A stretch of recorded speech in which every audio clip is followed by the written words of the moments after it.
That is your modern physics, है ना। तो मॉडर्न फिजिक्स से स्टार्ट करते हैं। एक्चुअली क्या है ना कि फिजिक्स की कुछ ब्रांचेस होती हैं, है ना, कि फिजिक्स को अगर हम ब्रॉड कैटेगरी में डिफाइन करें ना कि फिजिक्स की क्या क्या ब्रांचेस होंगी, ये आपको एनसीईआरटी के चैप्टर 1 में दिया हुआ है, जो फिजिकल वर्ल्ड है ना। फिजिकल वर्ल्ड के बारे में ब्रांचेस के बारे में दिया हुआ है स्टार्टिंग में, है ना। बड़ा इंटरेस्टिंग चैप्टर है, एक बार पढ़ना। तो उसमें ब्रांचेस कौन से होते हैं, किस ब्रांच का क्या एम है, फिजिक्स का क्या एम है ना, ये सारा कुछ बहुत अच्छा दिया हुआ है उसमें। आप पढ़ोगे तो आपको और अच्छा लगेगा। मतलब एनसीईआरटी से बुक, कल ही मेरे एक स्टूडेंट से बात हो रही थी, he has scored the 675 marks, है ना, अभी करंट नीट में, है ना। 675 मार्क्स आ रहे हैं out of 720। And what he said कि उसके एक दो क्वेश्चन गलत हो गए, नहीं तो नॉर्मली वो दो तीन क्वेश्चन की वजह से ना 700 ही आते, नहीं तो उसके, है ना। एक तो अल्टरनेटिंग करंट का क्वेश्चन गलत करके आ गया वो, है ना, वो आरएमएस और एम्पलीट्यूड के चक्कर में फंस के, और एक दो और दूसरे सब्जेक्ट में भी हो गए होंगे, तो 700 ही आते। तो he has all praise about the NCERT, है ना। His name is Devansh, Devansh Tyagi, है ना। And basically he has all praise of NCERT. NCERT की उसने बहुत प्रेज की कि जो एनसीईआरटी के डीप में जाके क्वेश्चंस बहुत पूछते हैं लोग, है ना। तो एनसीईआरटी बहुत डीप में आपको आना चाहिए, है ना, कि फिजिक्स में एनसीईआरटी लाइन टू लाइन, है ना, यहाँ मैं लिख दे रहा हूँ कि भाई NCERT line to line is very important, है ना। लेकिन ये पहले पढ़ोगे ना तो आपको समझ में नहीं आएगा एनसीईआरटी, कि अगर जैसे मान लो कोई मॉडर्न फिजिक्स अब स्टार्ट हुआ और आज ही चले गए बोलना शुरू किया चलो एनसीईआरटी पढ़ते हैं, तो एक पेज पढ़ोगे आपको पता नहीं चलेगा लिख क्या रहा है।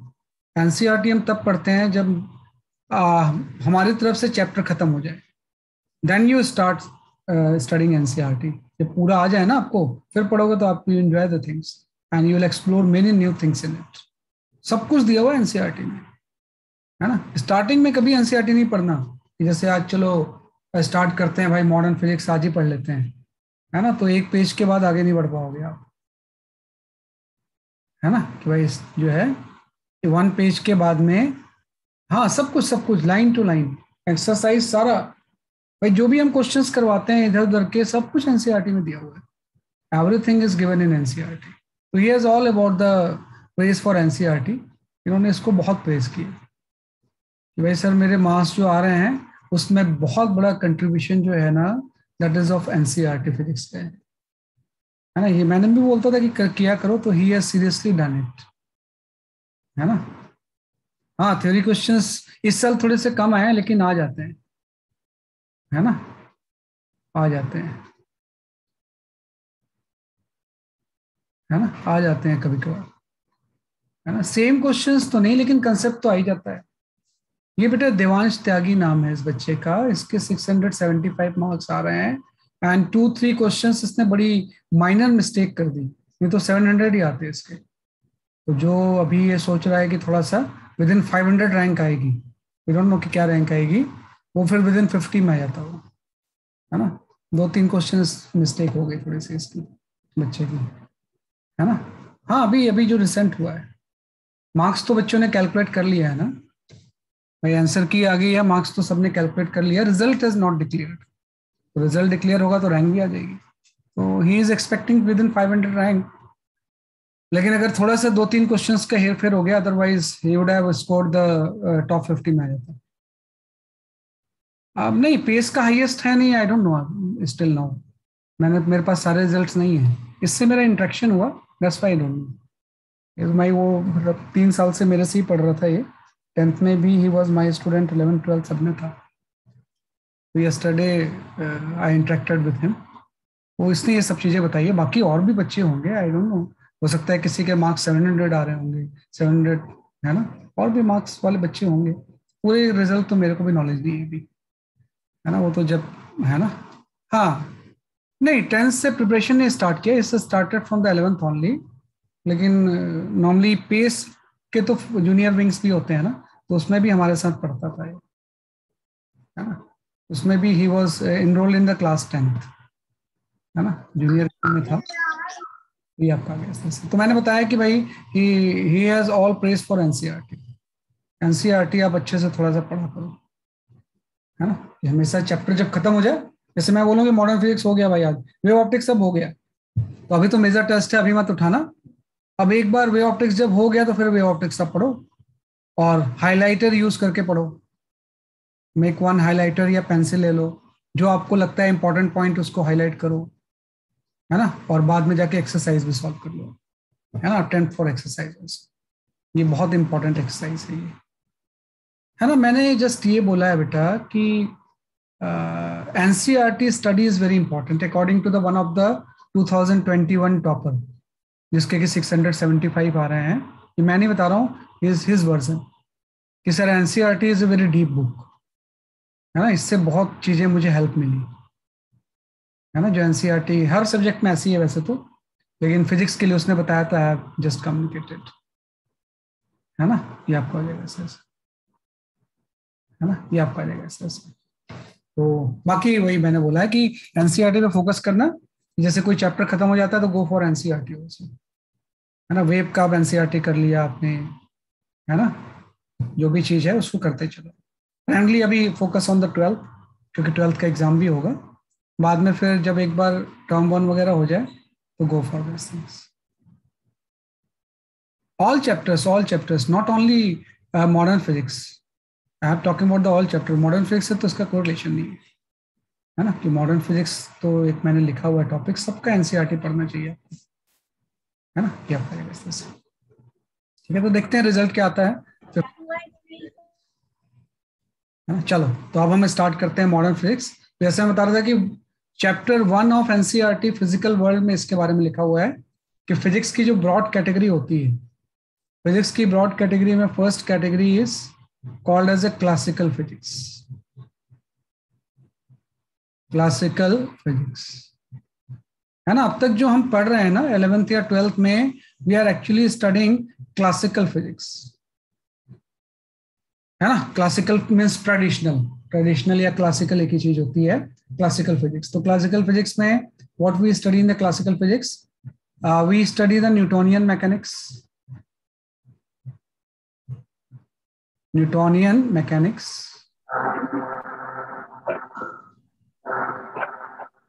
बंद कर दो mic. Newtonian mechanics, mechanics based on the Newton's law, जो आपने 11th में पढ़ा था रोटेशन तक, या फ्लूइड मैकेनिक्स वगैरह भी उसी में जाता है। हीट एंड थर्मोडायनेमिक्स,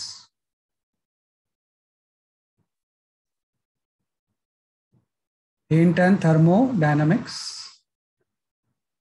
है ना। और आपका था दैट इज योर इलेक्ट्रोमैग्नेटिज्म,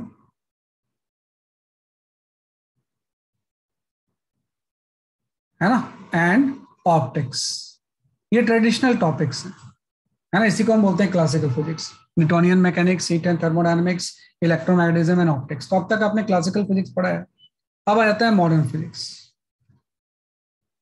है ना। बहुत सारे क्लासिकल फिजिक्स के जो लॉ है ना, वो मॉडर्न फिजिक्स में वैलिड नहीं होते हैं, है ना। इसलिए नए ब्रांच की जरूरत पड़ी, कि बहुत सारे ऐसे लॉ जो हम क्लासिकल फिजिक्स में जानते हैं, that is not valid in the modern physics, है ना। तो मॉडर्न फिजिक्स की दो सब कैटेगरी है। पहली जो कैटेगरी होती है that is called as a quantum physics, quantum physics. And second जो प्रॉपर्टी होती है that is known as the relativistic physics, relativistic physics, है ना। तो मॉडर्न फिजिक्स की दो कैटेगरी है, quantum physics and relativistic physics, है ना। तो बेसिकली मॉडर्न फिजिक्स में we study about the quantum physics only, relativistic नहीं पढ़ते हैं हम, है ना। We study in higher classes, we study in higher classes,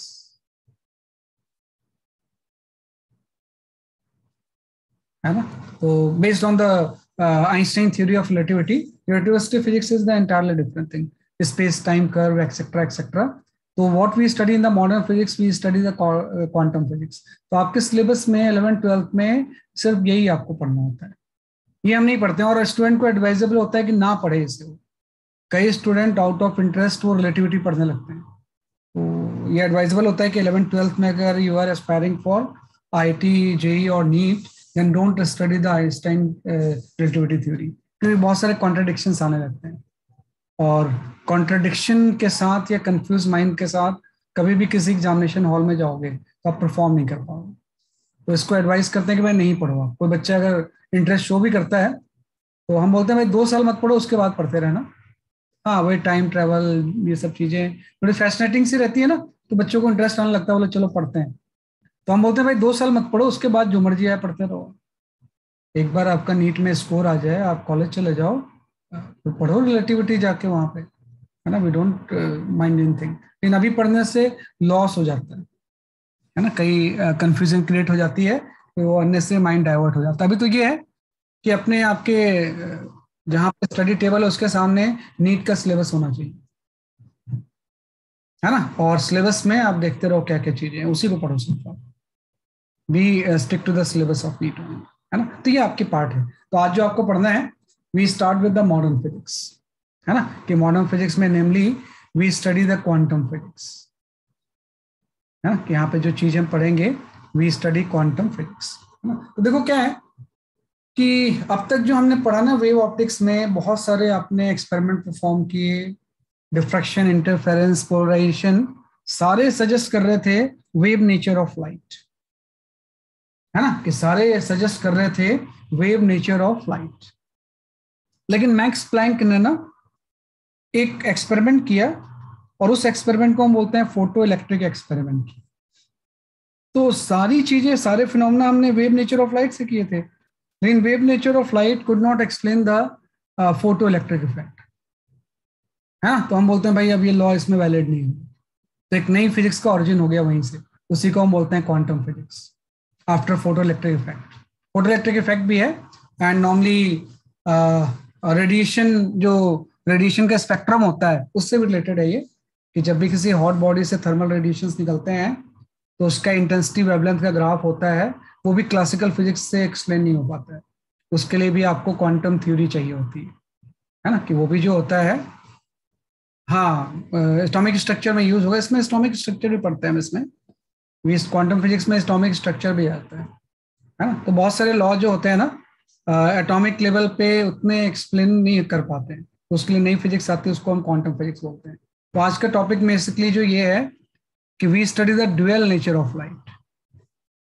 भाई जो चीज हम एकदम वेव नेचर पे हो गए थे, ड्यूअल नेचर ऑफ लाइट, कि भाई लास्ट चैप्टर तक हम कन्विंस थे कि लाइट का नेचर वेव ही है, बिकॉज रिफ्लेक्शन, रिफ्रैक्शन, सारे जो फिनोमेना पढ़े थे, everything has been valid explain by the wave nature.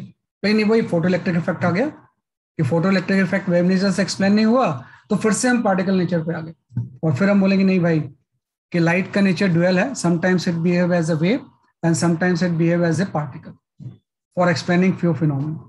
हाँ, तो हम यहाँ पे जाते हैं dual nature of radiation and matter, है ना, ये हम पढ़ते हैं कि we study the dual nature of radiation and, है ना, कि ये से मिला है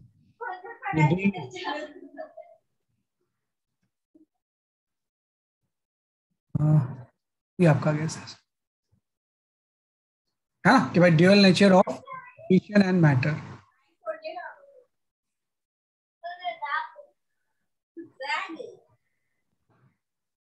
ड्यूअल नेचर ऑफ रेडिएशन, बेटा किसी का माइक ऑन है। Nature of radiation and matter, जैसे का नेचर आपने बोला ड्यूअल है, वैसे जो मैटर या मूविंग पार्टिकल्स होते हैं उसका भी नेचर ड्यूअल होता है। यार मेरे पता नहीं ये किसी का माइक ऑन रहता है, मैं इसको म्यूट भी नहीं कर पाता हूँ। हाँ, इसका कर सकते हैं। ये आपका गया, ठीक है ना, ये आपका गया। तो dual nature of matter and radiations, है ना। तो पहले हम यहाँ पे ड्यूअल नेचर ऑफ रेडिएशंस की बात करते हैं, मैटर भी पढ़ेंगे हम इसमें, है ना। जैसे किसी ने बोला था डी ब्रॉय वाला, D nature of dual nature of radiation पढ़ेंगे, है ना, कि भाई कोई भी रेडिएशन जो होता है has a dual nature of wave and particle. Radiation has dual nature of wave and particle.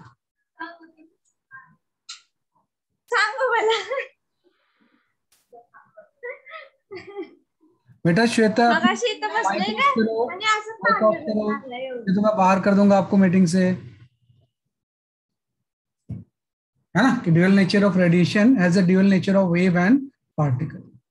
इसके बारे में हम बात करते हैं, है ना, कि भाई ड्यूअल नेचर ऑफ किस तरह से होता है. तो वही चीज है कि ये ड्यूअल नेचर ऑफ रेडिएशंस का जो कॉन्सेप्ट आया, that has come from the photo electric effect. ये किससे आया बेसिकली? आपका फोटो इलेक्ट्रिक इफेक्ट से. हाँ, तो फोटो इलेक्ट्रिक की डेफिनेशन हम जानते हैं, थोड़ा बहुत केमिस्ट्री में भी पढ़ते हैं इसके बारे में कि what is photo electric effect. Photo electric effect क्या होता है कि when radiation of frequency,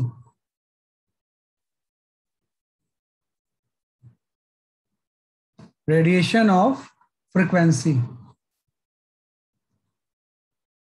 greater than threshold frequency,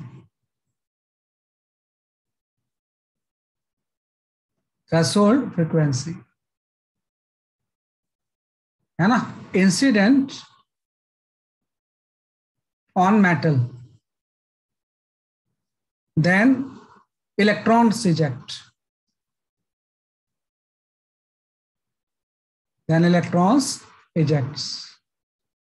called as photoelectrons.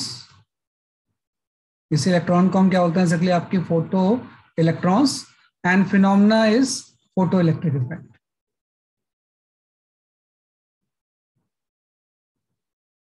है ना, इज फोटो इलेक्ट्रिक इफेक्ट.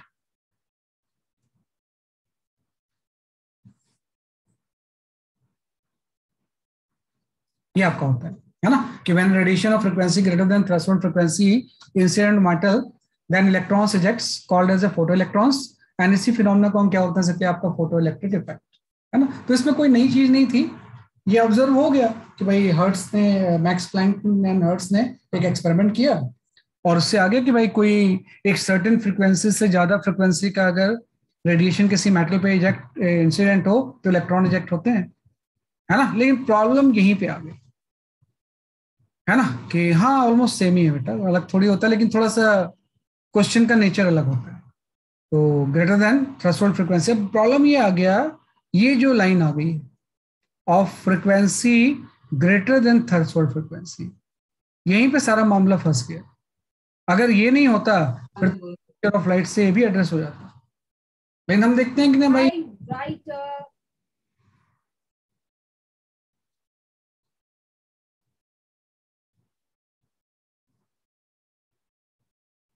है ना, कि जब भी आपका रेडिएशन इंसिडेंट होगा जिसकी फ्रीक्वेंसी थ्रेशोल्ड से ज्यादा है, तभी इलेक्ट्रॉन इजेक्ट होते हैं.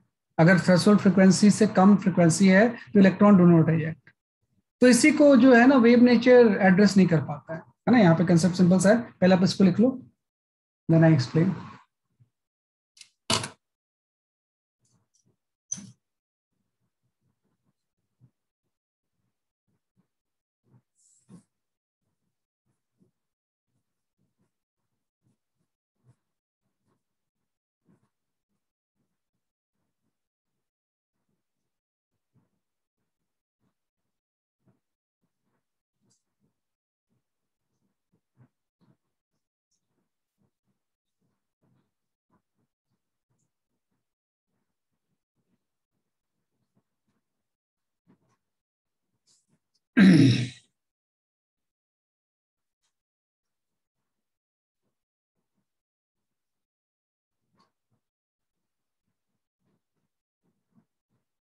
ठीक है, ये आपका आ गया. तो जस्ट आपने ये बोला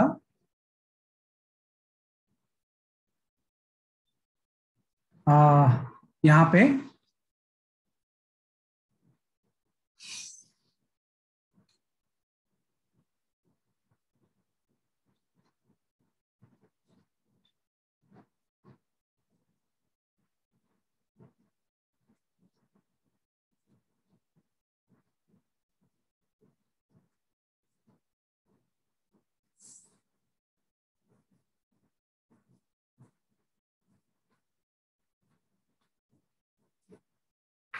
ओके, है ना. तो जस्ट आप ये बोल रहे हो यहाँ पे कि भाई इस तरह से फोटो इलेक्ट्रिक इफेक्ट को अगर मैं शॉर्ट में यहाँ पे प्लॉट करना चाहूँ तो I can plot it like this, कि सपोज यहाँ पे कोई मेटल की प्लेट है ना, कि there is a metal plate, है ना, और इसके ऊपर कोई रेडिएशन इंसिडेंट हो रहा है ना, कि रेडिएशन बेसिकली आपका इंसिडेंट हो रहा है इस तरह से, और इस रेडिएशन की फ्रीक्वेंसी एफ जो है this is greater than F naught, where F naught is threshold frequency,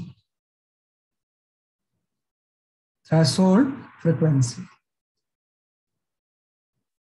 है ना। तो जैसे थ्रेशोल्ड फ्रीक्वेंसी ज्यादा इंसिडेंट होगा ना, यहां से इलेक्ट्रॉन इजेक्ट हो जाएंगे, है ना, बहुत सारे इलेक्ट्रॉन्स इजेक्ट होंगे, इसी को हम बोलते हैं photo electrons. This is called as a photo electrons.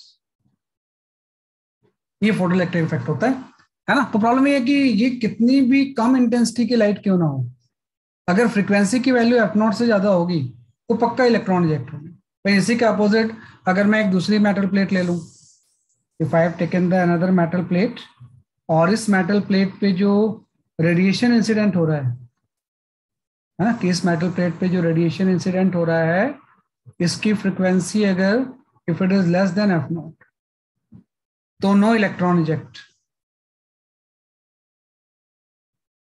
Electron eject.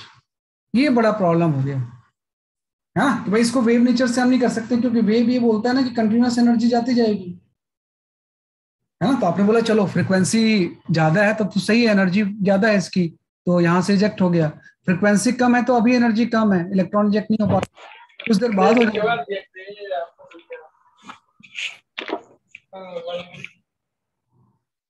है ना, कि भाई अगर फ्रीक्वेंसी आपका कम है तो अभी इलेक्ट्रॉन इजेक्ट नहीं हो रहे हैं, आफ्टर सम टाइम्स हो जाना चाहिए, कि भाई एनर्जी धीरे धीरे कंटिन्यूस अगर ट्रांसफर हो रही है तो कुछ देर बाद इलेक्ट्रॉन को एनर्जी सफिशिएंट मिल जाएगी तो बाहर निकल जाएगा, है ना। लेकिन ऐसा होता नहीं है, कि कितना भी टाइम तक रेडिएशन इंसिडेंट हो, कितनी भी इंटेंस क्यों ना हो, अगर फ्रीक्वेंसी थ्रेशोल्ड से कम है तो यहाँ से इलेक्ट्रॉन नहीं इजेक्ट होंगे। तो यहाँ पे वेव नेचर ऑफ लाइट जो रहता है वो फेल होता है ना। वेव नेचर बोलता है कि भाई चलो अभी नहीं निकल रहा है, कंटिन्यूस एनर्जी जा तो रही है, तो इलेक्ट्रॉन को मिलते जाएगी और अल्टीमेटली इसको बाहर निकलना चाहिए था। तो यहाँ पे वो फेल हो गया, नहीं भाई अगर इससे कम है तो इलेक्ट्रॉन इजेक्ट होंगे ही नहीं, और इससे थोड़ी भी ज्यादा होगी और बहुत डिम लाइट भी क्यों ना है, एक फ्रीक्वेंसी से अगर स्लाइटली भी ज्यादा होगी तो यहाँ से फोटो इलेक्ट्रॉन इजेक्ट हो जाएंगे और इंस्टेंटली हो जाते हैं एकदम, कोई टाइम लैग उसमें नहीं होता है, इंस्टेंटली इलेक्ट्रॉन क्या होते हैं, इजेक्ट हो जाते हैं। तो अब ये थोड़ी सी प्रॉब्लम आ गई, तो हमने यहाँ पे लिखा कि wave nature could not explain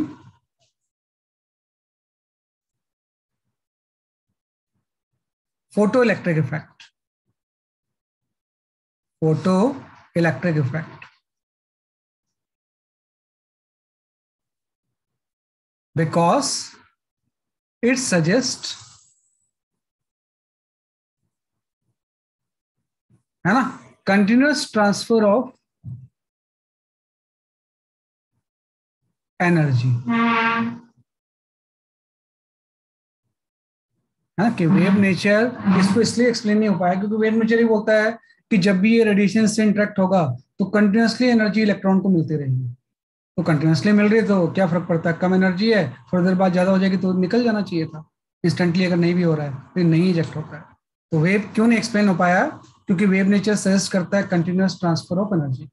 तो फिर हम सोचेंगे भाई वेव तो अब नहीं कर पाया इसको एक्सप्लेन, तो क्या चीज कर सकती है, तो यहीं पे आ गई क्वांटम थ्योरी ऑफ लाइट, है ना, कि क्वांटम थ्योरी ऑफ लाइट आ गई, कि जो फोटो इलेक्ट्रिक इफेक्ट है can be explain by quantum theory of light, है ना, कि इस पूरे फिनोमेना को, ये जो दोनों फिनोमेना हो रहे हैं कि भाई निकल रहा है तो क्यों निकल रहा है और नहीं निकल रहा है तो क्यों नहीं निकल रहा है, इसको जो थ्योरी एक्सप्लेन करेगी that is known as a quantum theory. तो इसी से एक नई फिजिक्स का ऑरिजिन हो गया, उसी को हम बोलते हैं क्वांटम फिजिक्स ऑफ लाइट। तो क्वांटम थ्योरी ऑफ लाइट ये बोलती है कि व्हेन रेडिएशन,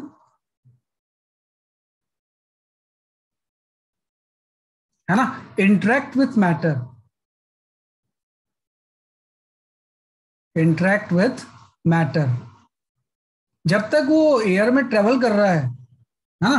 जब तक रेडिएशन वैक्यूम या मीडियम में ट्रेवल कर रहा है तब तक आप उसको वेव ही मान लो कि वेव की तरह ही ट्रेवल कर रहा है। लेकिन जब वो मैटर के साथ इंटरेक्ट करेगा, matter then transfer of energy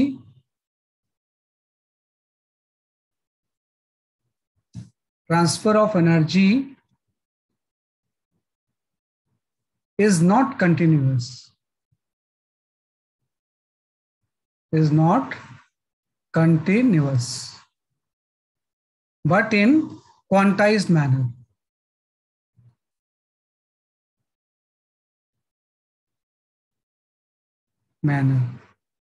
है ना, in the form of photon,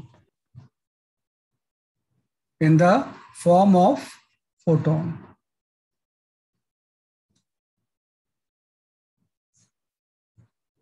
Of energy h into f and momentum, है ना, h by lambda, h upon lambda. ये क्वांटम थ्योरी ऑफ लाइट है। ये मतलब ट्रेवल जब तक कर रहा है एक सोर्स से उस मेटल प्लेट तक, जब तक आया तब तक तो वो वेव की तरह ट्रेवल करेगा, इलेक्ट्रोमैग्नेटिक वेव। लेकिन जब ये इससे इंटरेक्ट करेगा तो जो ट्रांसफर ऑफ एनर्जी होगी कंटिन्यूस नहीं होगी, बल्कि क्वांटाइज मैनर में होगी, है ना। और उसी क्वांटम ऑफ लाइट को हम क्या बोलते हैं, इसलिए आपका फोटोन। और photon of energy H F and momentum H by lambda, है ना। तो जो एनर्जी ऑफ द फोटोन होती है ना, ये सारा केमिस्ट्री में आप जानते ही हो। तो एनर्जी ऑफ फोटोन जो होता है वो एच एफ होता है ना। कि ये क्या होता है बेसिकली आपका प्लैंक कांस्टेंट इनटू फ्रीक्वेंसी। हाँ वही प्लैंक थ्योरी है बेटा, ये प्लैंक थ्योरी है। This is called as a quantum theory of light is given by Planck. Modern physics का ऑरिजिन ही प्लैंक से हुआ था, है ना। This quantum theory of light is given by the Planck only. Planck ने दिया था, मैक्स प्लैंक ने।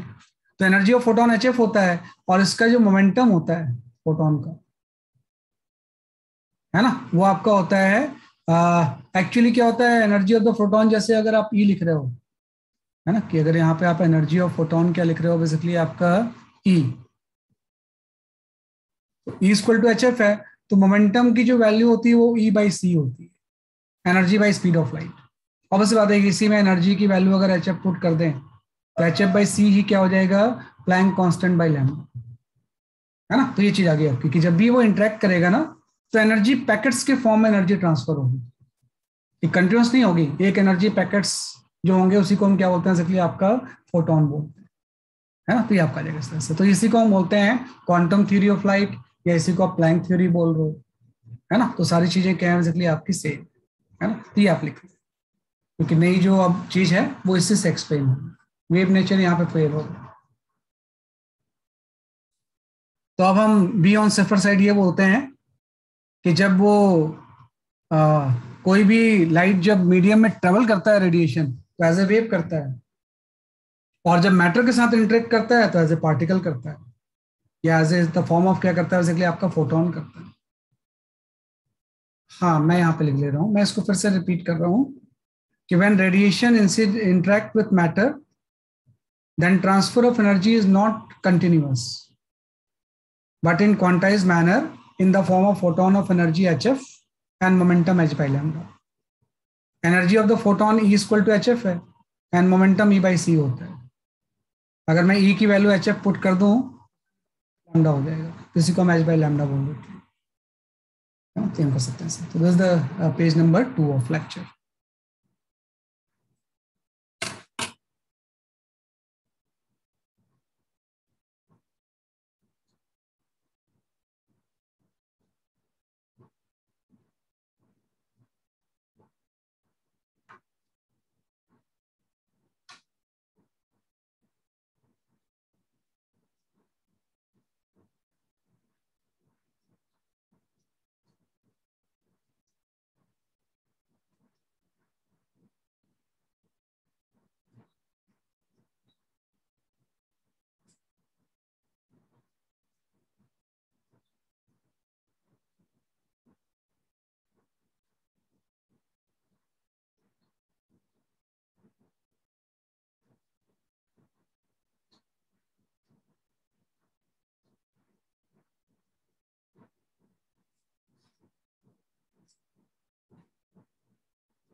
ठीक है, ये आपका केस नहीं, ई बाई सी है बेटा। जो मोमेंटम होता है, अब इसको लिख लो, मोमेंटम को पी से शो करते हैं हम। This is energy by speed of light. Energy को जब हम एच एफ लिखेंगे तो बाई सी हो जाएगा, और सी बाई एफ जो होगा वो लैम्डा हो जाता है, H by lambda, web lambda, है ना। तो हम इस तरह से लिख सकते हैं, एक ही चीज होती है आपकी, है ना। तो ये आपका आ गया, this is quantum theorem of light, है ना। तो अब इसका एक्सप्लेनेशन आ गया, अब सही है ना। कि अब क्या हो गया, इस सब चीजों को एक्सप्लेन कर दिया हमने कि भाई अगर फ्रिक्वेंसी ज्यादा होगी एक थ्रेशोल्ड से, है ना, तो ऑब्वियस सी बात है कि एनर्जी ज्यादा होगी फोटोन के पास, तो इजेक्ट हो जाएगा। अगर एनर्जी एफ कम होगा मिनिमम एनर्जी से, तो एनर्जी कम होगी, तो इजेक्ट नहीं हो पाएगा, चाहे जितनी देर तक जाता रहे। बट टाइम के साथ फोटोन की एनर्जी को क्या रिलेशन है, तो एक फोटोन ही ट्रांसफर करेगा एनर्जी, है ना। कि सिंपल सा कंसेप्ट अब आपका ये हो गया कि हम इस पूरे चीज को अब ऐसे एक्सप्लेन करेंगे। हाँ, अभी मैं शो करता हूँ बेटा, अभी मैं शो करता हूँ सारे पेज। अभी मैं जस्ट इसको मैं ऐसा बोलूंगा कि electron gain energy from one photon. Electron gain energy from one photon,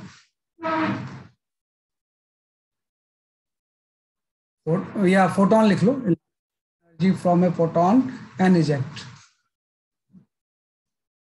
from photon and eject.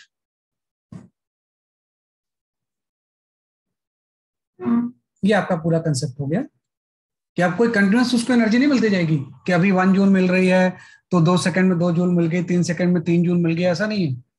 एक इलेक्ट्रॉन जो एक एनर्जी गेन करेगा सिर्फ एच एफ ही गेन करेगा, और उस एच एफ को गेन करके वो इजेक्ट हो जाएगा, है ना। तो एक इलेक्ट्रॉन जो होता है ना, एक फोटोन से एनर्जी गेन करके इजेक्ट हो जाता है ना। तो ये आपका चीज है। अब इसी चीज को क्या किया ना, आइंस्टाइन ने समराइज कर दिया कि जो भी चीज यहाँ पे हम एज ए एक्सपेरिमेंटली पढ़ते थे, तो आइंस्टाइन ने इस सब चीजों को इक्वेशन फॉर्म में लिया, तो उसी को हम बोलते हैं आइंस्टाइन इक्वेशन, है ना। यहाँ पे जो नेक्स्ट चीज आती है, that is your Einstein equation.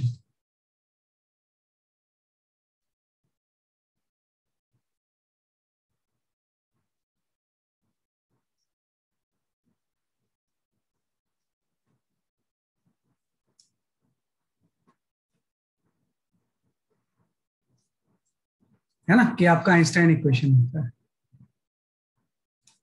ना। तो आइंस्टाइन इक्वेशन के अकॉर्डिंग सिंपल सा ऐसा है कि जब भी आप यहाँ पे आइंस्टाइन इक्वेशन की बात करोगे, तो अब क्या हो गया ना, एकदम सिंपल सी थ्योरी ये हो गई कि इसमें क्या होता है कि जैसे आपका कोई मेटल प्लेट है यहाँ पे, है ना, इससे एक रेडिएशन इंसिडेंट हो रहा है ना, कि कोई रेडिएशन यहाँ पे इंसिडेंट हो रहा है ऐसे, तो रेडिएशन की कुछ फ्रिक्वेंसी होगी एफ, है ना। तो इसमें बेसिकली बहुत सारे आइडेंटिकल फोटॉन्स होंगे, है ना। और उस आइडेंटिकल फोटोन की एनर्जी जो होगी, एनर्जी ऑफ फोटोन की अगर हम बात करें, तो E equal to H F हो जाएगा। तो इसमें बहुत सारे एनर्जी पैकेट्स होंगे या बहुत सारे फोटॉन्स होंगे, जबकि जो कि आइडेंटिकल होंगे, और उसकी एनर्जी कितनी हो जाएगी, जैसे कि आपकी एच एफ हो जाएगी। अब जैसे ही इंटरेक्ट करेगा, ये अपनी एनर्जी इसके इलेक्ट्रॉन को ट्रांसफर करेगा, है ना। ये एनर्जी अपने इलेक्ट्रॉन को क्या करेगा, बेसिकली आपका ये ट्रांसफर करेगा। अब जैसे ट्रांसफर करेगा, इलेक्ट्रॉन की एनर्जी लेके क्या होगा, इंटरेक्ट इजेक्ट होगा। इलेक्ट्रॉन यहाँ पे एनर्जी लेके क्या होगा, बहुत सारे इलेक्ट्रॉन इजेक्ट होंगे। अब ध्यान रखना, यहाँ पे जो इलेक्ट्रॉन इजेक्ट होते हैं वो सेम काइनेटिक एनर्जी के नहीं होते हैं, बल्कि अलग अलग काइनेटिक एनर्जी होती है। ये जो इलेक्ट्रॉन्स इजेक्ट होंगे, electrons of different kinetic energy, electrons of different kinetic energy. ये बड़ी इंपॉर्टेंट चीज है, ऑब्जर्वेशन। जो आइंस्टाइन इक्वेशन यहीं से आता है कि जब यहाँ पे इंटरेक्ट होता है तो अलग अलग काइनेटिक एनर्जी के होते हैं। किसी इलेक्ट्रॉन की काइनेटिक एनर्जी 0 हो जाएगी, किसी की K1 होगी, किसी की K2 होगी, किसी की K3 हो जाएगी, किसी की K4 होगी, और कुछ इलेक्ट्रॉन्स होंगे उसकी काइनेटिक एनर्जी मैक्सिमम होगी, उसको K मैक्स लिख लेते हैं। और K मैक्स जिसकी इलेक्ट्रॉन होगी, इसको हम बोलते हैं most energetic electron. This is called as a most energetic electron,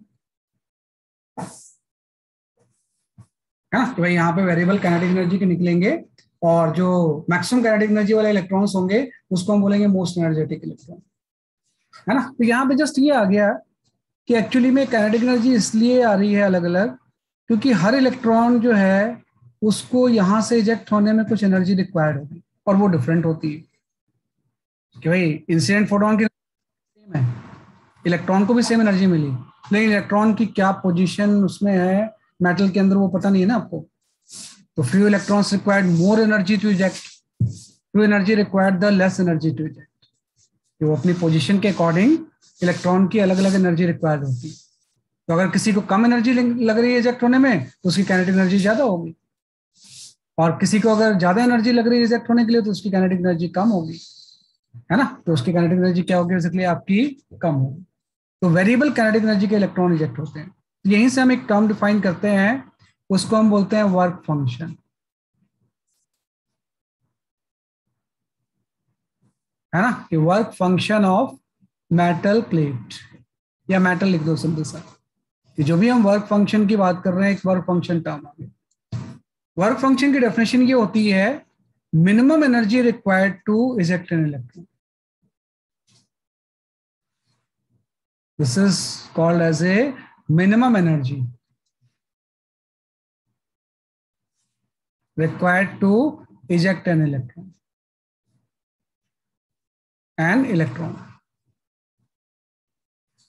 तो भाई किसी मेटल से इलेक्ट्रॉन को इजेक्ट करने में जो मिनिमम एनर्जी लगेगी उसी को हम बोलते हैं work function of the metal.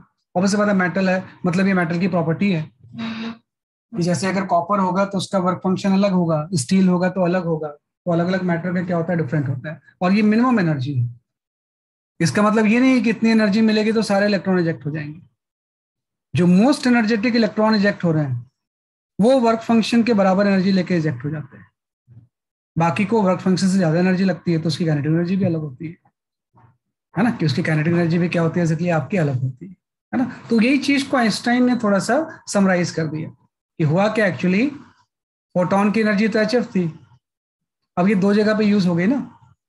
एक तो इलेक्ट्रॉन को इजेक्ट करने में यूज हो गई, उसको हम बोलेंगे phi. Phi stand for work function, है ना। कि फाई यहाँ पे क्या है बेसिकली आपका वर्क फंक्शन है ना। भाई एक मिनिमम एनर्जी जो होगी, एक तो एनर्जी फाई आ गया, बस बाकी जो एनर्जी होगी वो काइनेटिक एनर्जी है। तो चूंकि वर्क फंक्शन मिनिमम एनर्जी है इसलिए काइनेटिक एनर्जी मैक्सिमम हो जाएगी, यहाँ पे के मैक्स आ जाएगा, मैक्सिमम काइनेटिक एनर्जी। तो इंसिडेंट फोटोन की energy is equal to work function plus K max, है ना। इसी इक्वेशन को we call as Einstein equation. कि क्वांटम थ्योरी ऑफ लाइट को ही थोड़ा सा एक्सप्लोर करके फोटो इलेक्ट्रिक इफेक्ट का ये आइंस्टाइन इक्वेशन आ गया, Einstein equation of photoelectric effect. This is called as a Einstein equation of photoelectric effect.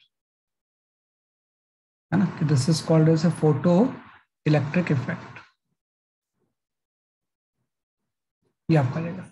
This is your Einstein equation of photoelectric effect.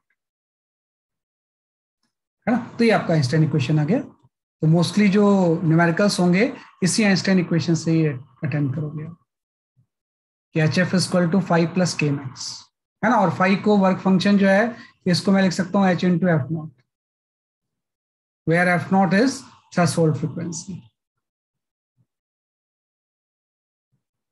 Hold frequency, है ना। Yes क्या हो जाएगा इसलिए आपका this is known as the threshold frequency. मतलब अगर कोई frequency if it is less than F naught then photon की जो एनर्जी होगी H F this is less than work function. तो अगर फोटोन की एनर्जी वर्क फंक्शन से कम है जो कि मिनिमम एनर्जी रिक्वायर्ड है then photon will not, electron will not eject, है ना। यहाँ पे इलेक्ट्रॉन बेसिकली आपका इजेक्ट नहीं होगा। In this case electron will not eject,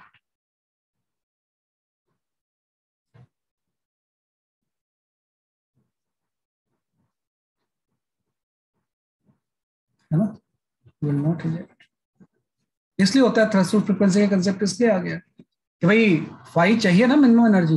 अगर मान लो एफ की वैल्यू एफ नॉट से कम है, मतलब फोटोन की एनर्जी वर्क फंक्शन से कम है, वर्क फंक्शन से कम होगी तो कैसे इलेक्ट्रॉन इजेक्ट होगा?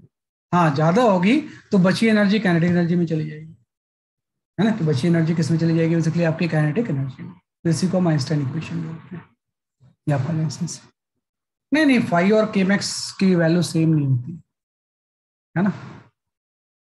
हाँ बिल्कुल सही है, more energy is required, laser will be the kinetic energy, बिल्कुल सही बोल रहे हैं आप इसमें। कि भाई अगर मान लो किसी इलेक्ट्रॉन को अगर वर्क फंक्शन की जरूरत खाली पड़ रही है, तब तो उसकी काइनेटिक एनर्जी मैक्सिमम होगी। किसी को वर्क फंक्शन से ज्यादा एनर्जी लग रही है, उसकी काइनेटिक एनर्जी कम होता जाएगा। हो सकता है किसी इलेक्ट्रॉन को पूरे फोटोन की एनर्जी जस्ट निकलने में यूज हो जाए, कोई इलेक्ट्रॉन की अपने मेटल के स्ट्रक्चर में ऐसी पोजीशन हो कि उसकी एनर्जी, पूरा फोटोन का एनर्जी उसको निकालने में यूज हो गया, तो कुछ बचा ही नहीं, तो उसकी जीरो काइनेटिक एनर्जी होगी। जब वो निकलेगा तो उसके अंदर कोई एनर्जी होगी नहीं, तो इसलिए जीरो से लेके एक मैक्सिमम तक वैरी करता है। तो आइंस्टाइन इक्वेशन में बाकी इलेक्ट्रॉन्स के बारे में बात नहीं करते हैं, ये Einstein equation is for only most energetic electron, for most energetic electron, ये आपके मोस्ट एनर्जेटिक इलेक्ट्रॉन के लिए होता है, ये मोस्ट एनर्जेटिक इलेक्ट्रॉन के लिए है ना। तो ये आप थोड़ा सा लिखो, this is called as Einstein equation.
हाँ, अब मैं स्लाइड शो कर देता हूँ कुछ प्रीवियस, है ना। शो द स्लाइड नंबर 1 से एक बार देख लो आप, है ना। This is slide number 1। Slide number 1 में तो जनरल मैंने बातें की हैं कि हाउ दिस सब्जेक्ट ऑरिजिन, है ना, कि हाउ दिस सब्जेक्ट ऑरिजिन, इसमें तो जनरल बात की है मैंने।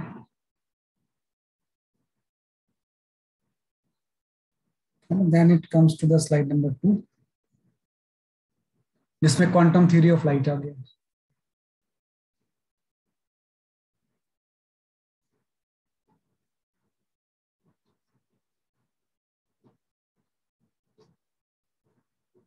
है ना। And this is slide number 3, जिसमें आइंस्टाइन इक्वेशन आ गई, है ना। तो आइंस्टाइन इक्वेशन में इस तरह से हम कर सकते हैं।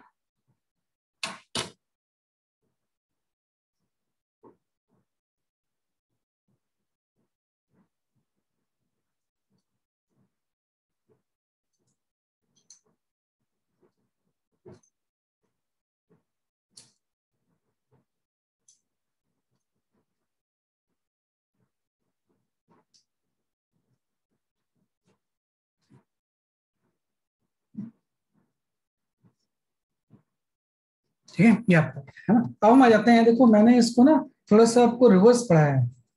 एक्चुअली में क्या होता है कि पहले कोई साइंटिस्ट एक्सपेरिमेंट परफॉर्म करता है ना, कि पहले एक्सपेरिमेंट होता है और फिर उस एक्सपेरिमेंट के कुछ रिजल्ट्स आते हैं, है ना। रिजल्ट से फिर थ्योरी डेवलप होती है ना। कि भाई पहले जो था वो क्या होता है, बेसिकली आपका कोई एक्सपेरिमेंट होता है कि some scientist has perform the experiment, उसके कुछ रिजल्ट्स आते हैं, कुछ ग्राफ्स आते हैं, उस ग्राफ से फिर ये थ्योरी डेवलप होती है ना, कि थ्योरी डेवलप होती है। और उससे फिर ये उसी थ्योरी को इक्वेशन फॉर्म में हम लेके आ जाते हैं, जो आइंस्टाइन इक्वेशन है, क्योंकि इक्वेशन फॉर्म में ना चीजों को पढ़ना आसान होता है। है ना। तो पहले के साइंटिस्ट को इक्वेशन थोड़ी लिखते थे, उनकी तो है ना बड़ी बड़ी मोटी मोटी बुक होती थी। वो तो बाद में लोगों ने इसको इक्वेशन बनाना शुरू कर दिया कि भाई उसको समझना तो बड़ा मुश्किल है ना, तो इक्वेशन फॉर्म में सिंप्लीफाई कर दिया लोगों ने। तो ये मैंने जस्ट रिवर्स जानबूझ के पढ़ाया, क्योंकि अगर मैं एक्सपेरिमेंट पहले पढ़ाऊँ ना तो बच्चे क्वेश्चन बड़े करते हैं कि ये क्यों हो गया, ये कैसे हुआ, ये ग्राफ क्यों आ रहा है। तो इससे आसान है कि पहले थोड़ा सा थ्योरी जान लो, अब हम एक्सपेरिमेंट पे आते हैं, है ना। वैसे chronology experiment and theory and equation होती है, लेकिन अब हम एक्सपेरिमेंट पे आते हैं। तो now we go for the experiment of photo electric effect, है ना। उससे इसको समझना थोड़ा सा आसान होता है। We call it as a experiment of photo electric effect.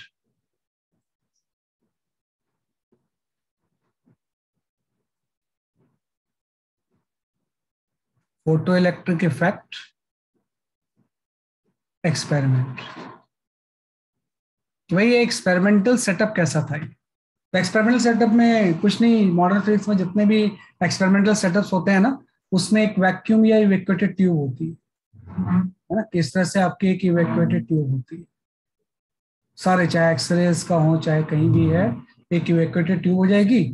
इससे आपने कोई बैटरी वगैरह कनेक्ट कर लेंगे हम इसमें, है ना। इस तरह से आप बैटरी वगैरह भी कनेक्ट कर सकते हो इसमें, है ना। और कुछ इंस्ट्रूमेंट्स भी लगे होंगे करंट वगैरह मेजर करने के लिए, है ना। किस तरह का आपका ये स्ट्रक्चर हो जाएगा, लाइक दैट, है ना। तो सबसे जो सेंटर पे होगा एक आपकी ये ट्यूब होती है, this is evacuated tube.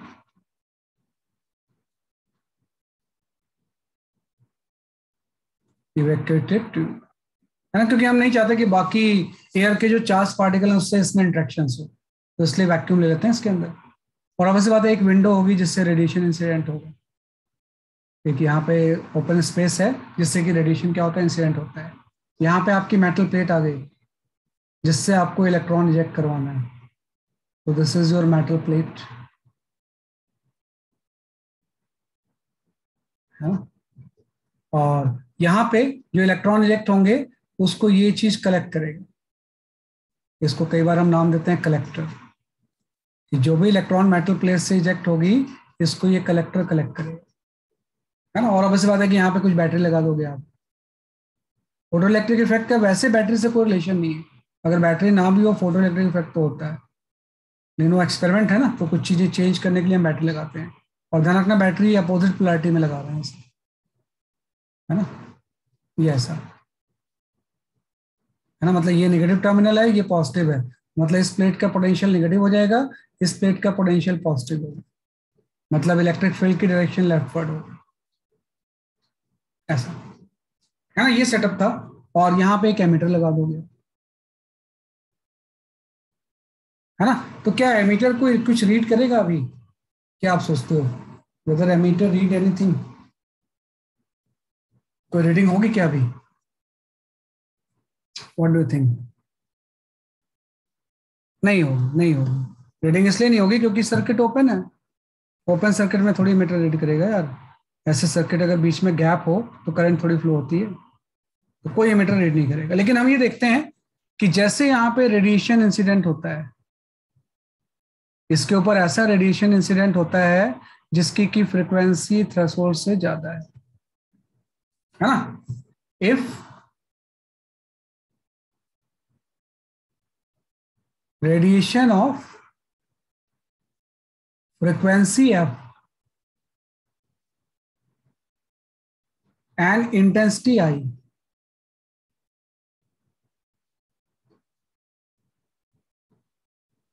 I incident on metal plate,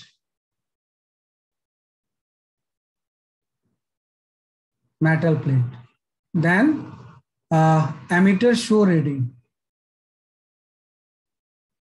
emitter show current, है ना। ये आपका कि रेडिएशन ऑफ फ्रीक्वेंसी एफ जो कि थ्रेशोल्ड से ज्यादा है और इंटेंसिटी इसकी कुछ आई है, इंटेंसिटी का मतलब ब्राइटनेस हो जाएगी, incident of metal plane then emitter show reading, क्योंकि होगा क्या, जैसे इसके ऊपर इंसिडेंट होगा ना यहाँ से इलेक्ट्रॉन इजेक्ट होंगे, है ना, और इलेक्ट्रॉन इलेक्ट्रिक फील्ड के अपोजिट मूव करते हैं, तो वो मूव करके, है ना, इस कलेक्टर प्लेट तक पहुंच जाएंगे, तो एक कंटिन्यूस पाथ बन गया ना। तो अगर इलेक्ट्रॉन क्लॉकवाइज फ्लो हो रहे हैं तो एक एंटी क्लॉकवाइज डायरेक्शन में करंट फ्लो होगा,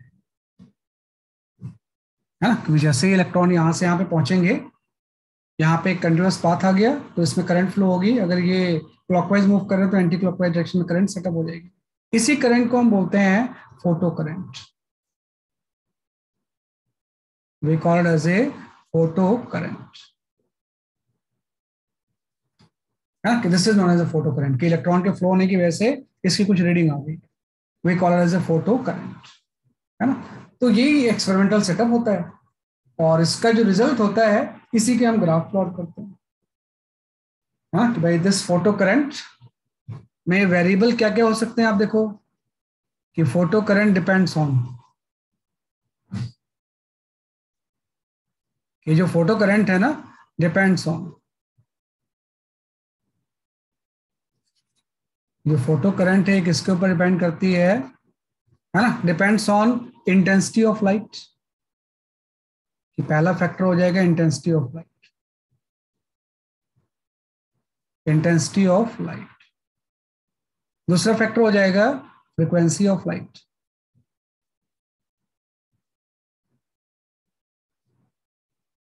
है ना। और तीसरा एक और फैक्टर होता है जो आपने बैटरी लगाई है, पोटेंशियल डिफरेंस, पोटेंशियल डिफरेंस, है ना। एक्सपेरिमेंट का मतलब पर्पज यही है कि जो फोटो करंट है वो इंटेंसिटी पे कैसे डिपेंड करेगा, फ्रीक्वेंसी पे कैसे डिपेंड करेगा, एंड पोटेंशियल डिफरेंस पे कैसे डिपेंड करेगा, ये जानना है ना। इसी को नॉर्मली हम क्या करते हैं, फॉर्मलाइज करते हैं, है ना। ये आ पाएगा, है ना। वही मेटल सरफेस भी ऑब्वियसली बात है कि मेटल सरफेस के ऊपर भी डिपेंड करेगा, उसके ऊपर भी डिपेंड करता है। फोर्थ हम ये भी हो सकते हैं on metal, nature of matter, nature of matter, है ना। नॉर्मली वो थ्रेशोल्ड फ्रीक्वेंसी जो होती है ना, वो मेटल की प्रॉपर्टी होती है, इसलिए उसको यहाँ लिस्ट नहीं किया मैंने, वुड वैल्यू ज्यादा ले लिया मैंने। तो ऑन नेचर ऑफ मेटल के ऊपर डिपेंड करता है कि भाई कितना फोटो करंट इसके ऊपर इंसिडेंट होगा। मतलब वो नेचर ऑफ मेटल का मतलब हो जाएगा इजेक्ट होगा या नहीं होगा, तो हम तो बोल ही रहे हैं इजेक्ट होगा, तो फिर ये पॉइंट नहीं भी लिखो तो चल जाएगा, है ना। तो अब एक चीज आ गई कि ये फोटो करंट होगा कितना, कि कैसे हम फोटो करंट निकालें, तो उसको मैं बताता हूँ। एक्सपेरिमेंट आप लिख लो पहले आप, then I will explain the photo current की वैल्यू कितनी होगी।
नहीं, कलेक्टर में क्यों फोटोन आएंगे, फोटोन तो यहीं रुक गए यार।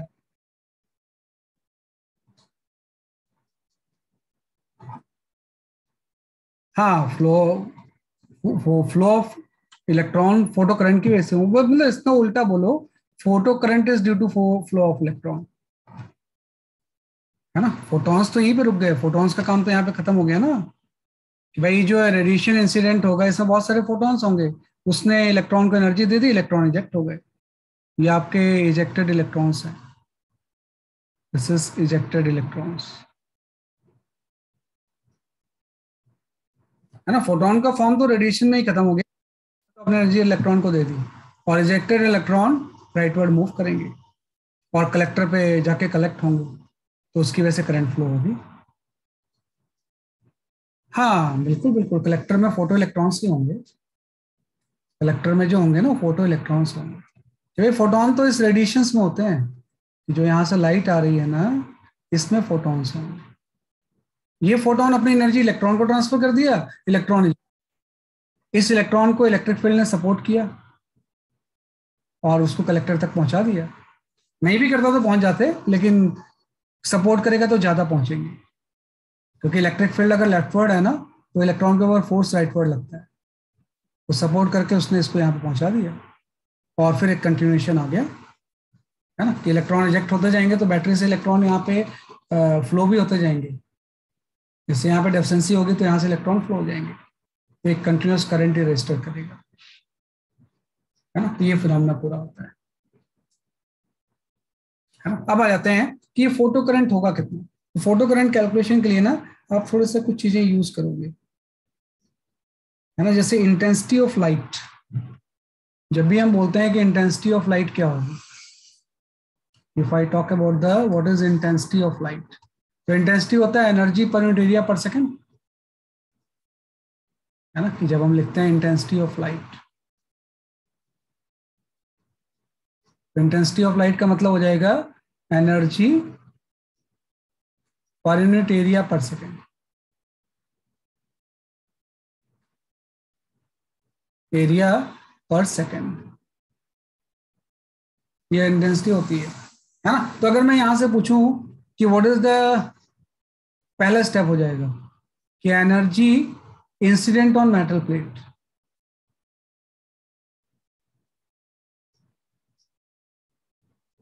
ऑन मेटल प्लेट पर सेकंड,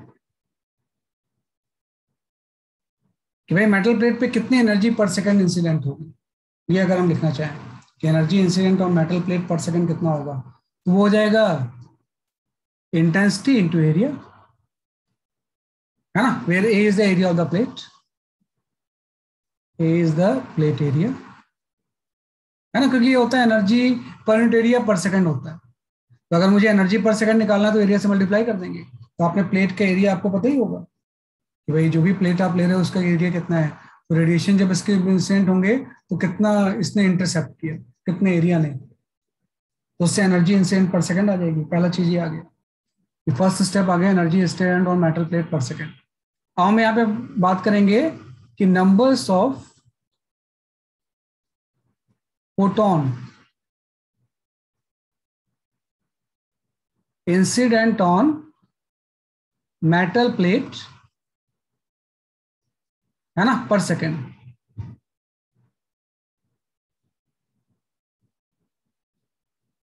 है ना, कि number of photons incident on metal plate पर सेकंड ये कितने हो जाएंगे।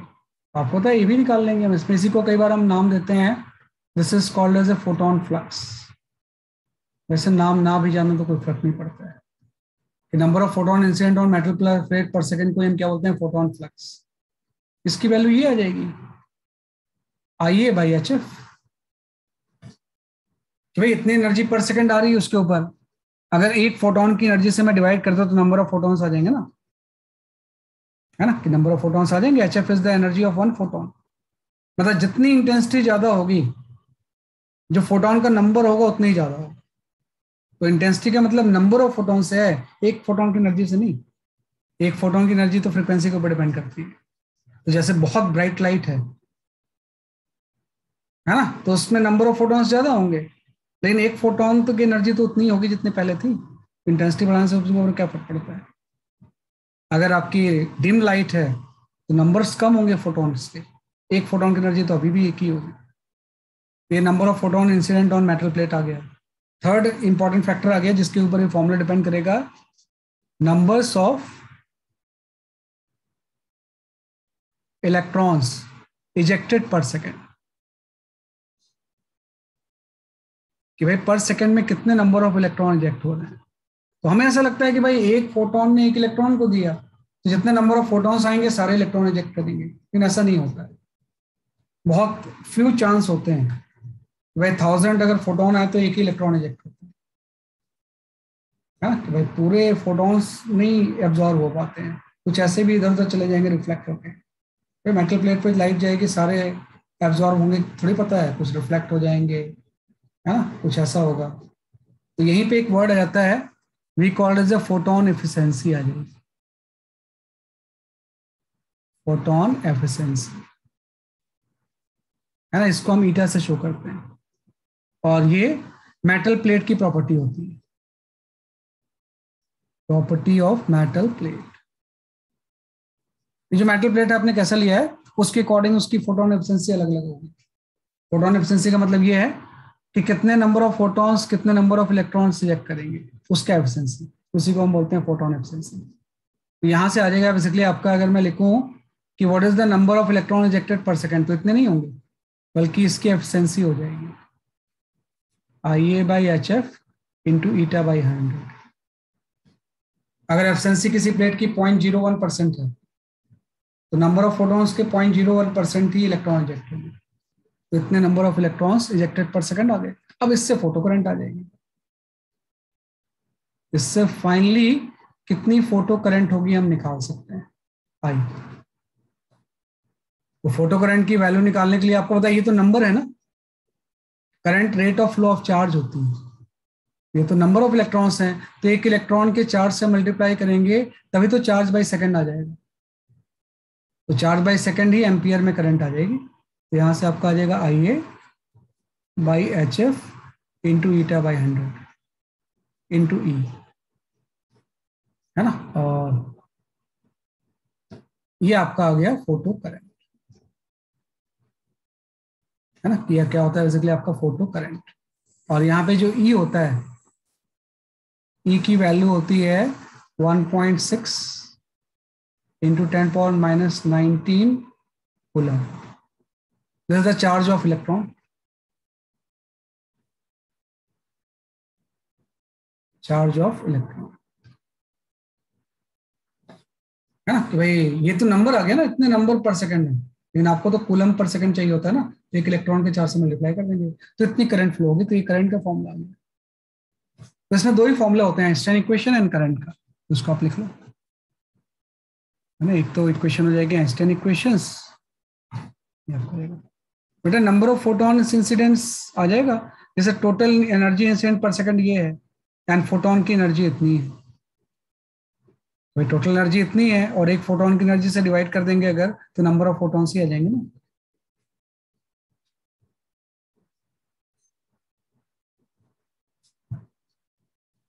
है ना, कि जो HF है this is the energy of one photon, है ना, कि HF is the energy of one photon. और सारे फोटोन आइडेंटिकली होते हैं, फोटोन, है ना। तो ये दो फॉर्मूले आ गए, एक तो ये आ गया और एक दूसरा आइंस्टाइन इक्वेशन जो था आपका, है ना, जो इस पेज पे आपने पढ़ा था, है ना। ये भी मैंने उल्टा बताया आपको, है, बाद में अब इसका वेरिएशन।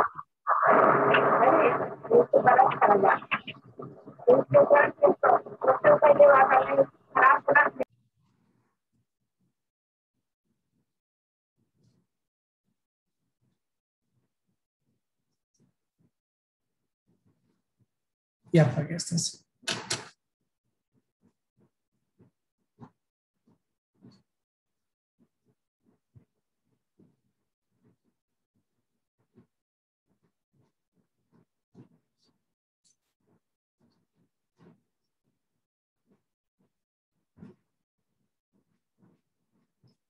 ईटा बाई 100 बेटा, जैसे मैंने बोला कि सारे फोटोन इलेक्ट्रॉन को इजेक्ट नहीं कर सकते हैं, जैसे मैंने बोला कि भाई एफिशिएंसी जो है वो 0.01% है, मतलब टोटल नंबर ऑफ फोटॉन्स तो इतने आ रहे थे पर सेकंड, उसके सिर्फ इतना परसेंट जो है ना वो इलेक्ट्रॉन इजेक्ट करेगा।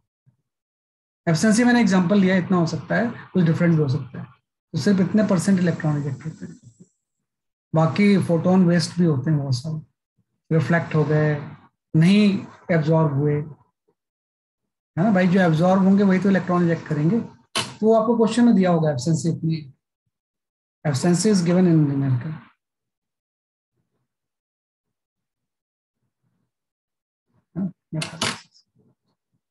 कभी बार एब्सेंसी तो मैंने परसेंटेज में लिखा है, कई बार वो ऐसा भी बोलते हैं कि 1/1000।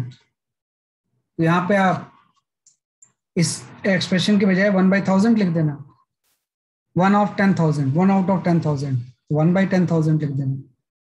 तो कई बार एब्सेंसी नहीं देके वो ऐसे भी बोलते हैं कि 1/1000, 1/10,000 लाइक दैट, है ना। तो ये हमने एक्सपेरिमेंट परफॉर्म किया और एक्सपेरिमेंट में एक टर्म आ गया था, है ना। तो पूरी थ्योरी जस्ट स्टेप की ऐसी आ गई बेटा, 0.001 कुछ भी, हाँ वही एब्सेंसी 0.001 हो जाएगी, सही बात है ना। कि भाई इस तरह से पूरी थ्योरी आ गई कि HF आया और HF का एक पार्ट वर्क फंक्शन में यूज हो गया, बाकी पार्ट जो है वो इलेक्ट्रॉन इजेक्ट हो गए। जो इलेक्ट्रॉन इजेक्ट हुए उसको इस इलेक्ट्रिक फील्ड ने सपोर्ट दिया और कलेक्टर तक पहुंचा दिया, तो एक करंट फ्लो होने लगी। और उस करंट की जो वैल्यू है वो जस्ट आपने इससे निकाल ली, इस एक्सप्रेशन से, कितनी करंट फ्लो है ना। तो मैं इसको यहाँ पे डालता हूँ एफिशिएंसी को, नहीं तो अननेसेसरी आपको लगेगा कि कोई ये फिक्स डाटा है। फिक्स डाटा नहीं, वो वेरी करता है क्वेश्चन टू क्वेश्चन, तो फिक्स डाटा नहीं है। हाँ सिर्फ दो ही फॉर्मूले हैं इसमें, और कोई फॉर्मूला है ही नहीं इसमें, सिर्फ दो ही फॉर्मूले पूरे के पूरे फोटो इलेक्ट्रिक इफेक्ट में। इनफैक्ट ये बुक्स में थोड़ा कम ही दिया होता है, पहला वाला फॉर्मूला ही होता है, आइंस्टाइन इक्वेशन।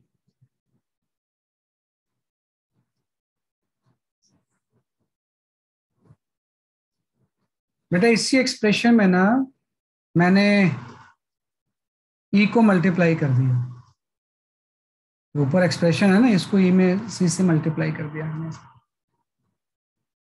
एक इलेक्ट्रॉन के चार्ज को। इनटू ई लिख लो आप ऐसे यहाँ पे, है ना, यहाँ पे आप इनटू ई लिख लो, एक इलेक्ट्रॉन के चार्ज को आपने मल्टीप्लाई, है ना। अब आ गया कि जो क्रोनोलॉजी मेन जो थी ना, ये तो हमने थोड़ा सा आगे जाके इसको फाइंड आउट कर लिया है ना। अदरवाइज बहुत सारे न्यूमेरिकल्स होंगे बेटा, अभी आएंगे। अभी अभी थोड़ा सा एक ग्राफ भी पढ़ लेते हैं, फिर न्यूमेरिकल्स पे आता हूँ मैं, कि भाई हमने क्या कर लिया ना, आगे जाके कर लिया, लेकिन क्रोनोलॉजी तो ये थी कि एक पर्सन ने पहले ये परफॉर्म किया होगा, है ना, एक्सपेरिमेंट, और एक्सपेरिमेंट के रिजल्ट्स के कुछ ग्राफ आए होंगे, उस ग्राफ से सारी चीजें लॉ आएंगी। तो हम यहाँ पे थोड़ा सा ग्राफ पढ़ लेते हैं कुछ। अब आप फटाफट ग्राफ बता दोगे कि जो इसके ग्राफ है ना, कुछ हम ग्राफ पढ़ते हैं।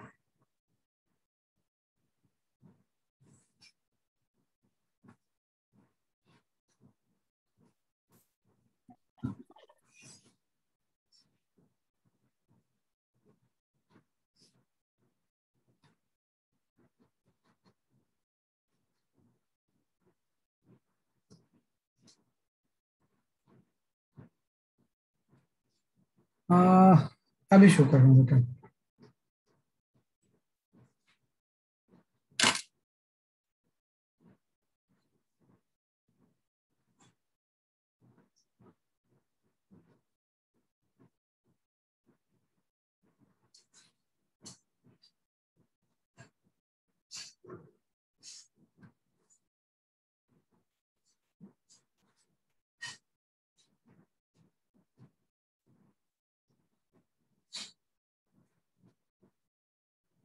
फोटो इलेक्ट्रिक इफेक्ट, है ना, ग्राफ, है ना। तो कुछ ग्राफ प्लॉट किए भाई। अभी आपने बोला कि photo current depends on the following factor, है ना, तो उस फैक्टर्स के साथ रिलेटेड हम ग्राफ प्लॉट करते हैं। तो सबसे पहले दो ही ग्राफ आज पढ़ेंगे, वैसे तो उसमें ग्राफ ज्यादा है, लेकिन आज ज्यादा हम मिक्स नहीं करना चाहते हैं। जो दो इंपॉर्टेंट ग्राफ है वो पढ़ लेते हैं अभी, बाकी नेक्स्ट क्लास में करेंगे, है ना। तो पहला जो ग्राफ है ना, इसके ग्राफ्स अगर हम पढ़ें तो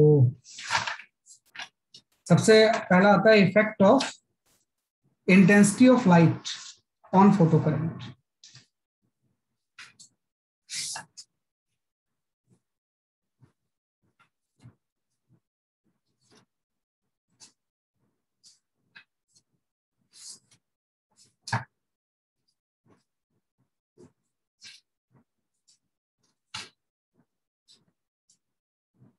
हाँ पहला आ गया, फर्स्ट ग्राफ जो है effect of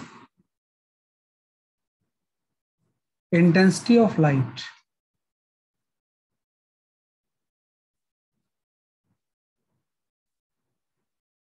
on photo current, है ना। तो ये ग्राफ आ गया पहला आपका कि भाई वाई एक्सिस के लॉन्ग हम फोटो करंट बना लेते हैं और एक्स एक्सिस के लॉन्ग हम इंटेंसिटी ऑफ लाइट ले लेते हैं। यहाँ पे आपका इंटेंसिटी आ गया और यहाँ पे करंट आ गया, है ना। मतलब जो एक्सपेरिमेंटल सेटअप था उसमें आप यही करोगे कि भाई एक्सपेरिमेंटल सेटअप में आप इसको चेंज करते जाओ, इंटेंसिटी ऑफ लाइट चेंज करते गए, इंक्रीज करते गए, तो यहाँ पे फोटो करंट की वैल्यू भी इंक्रीज होगी और इसका ग्राफ प्लॉट कर लिया। तो एक्सपेरिमेंटली कैसा ग्राफ आना चाहिए इसका, intensity of light and photo current का, हाँ स्ट्रेट लाइन ग्राफ, सही बोला इन्होंने। अब मैं अगर आपको पहले एक्सपेरिमेंट का ग्राफ बताता तो आप बोलते कि सर स्ट्रेट लाइन क्यों होगा ये, लेकिन अब आप नहीं बोलोगे बिल्कुल, है ना, ये स्ट्रेट लाइन होगा क्योंकि अभी तो आपने पढ़ा करंट के एक्सप्रेशन में, हाँ स्ट्रेट लाइन होगा, straight line passing through the origin, क्योंकि अभी तो आपने करंट का एक्सप्रेशन निकाल लिया पहले ही आपने।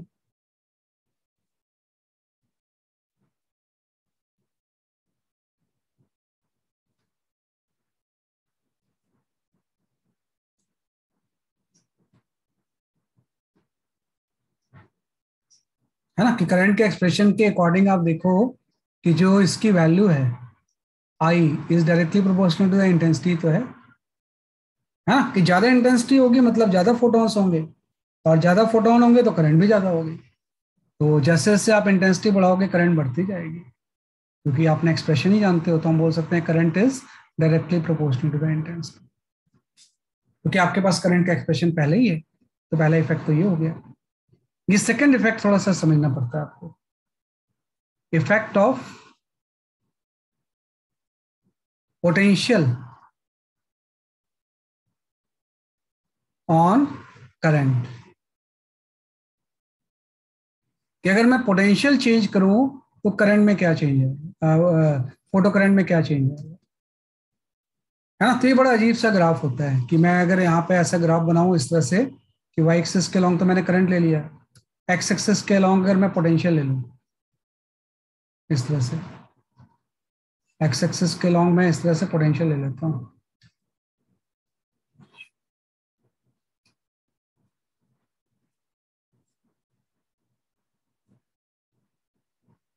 ये आपका ऐसा है। तो ये जो ग्राफ होगा वो आपका इस तरह से होता है, like that, है ना, कि अगर हम करंट का पोटेंशियल के साथ ग्राफ बनाएं तो ये ग्राफ आपका इस तरह से होगा, है ना। तो ये जो ग्राफ है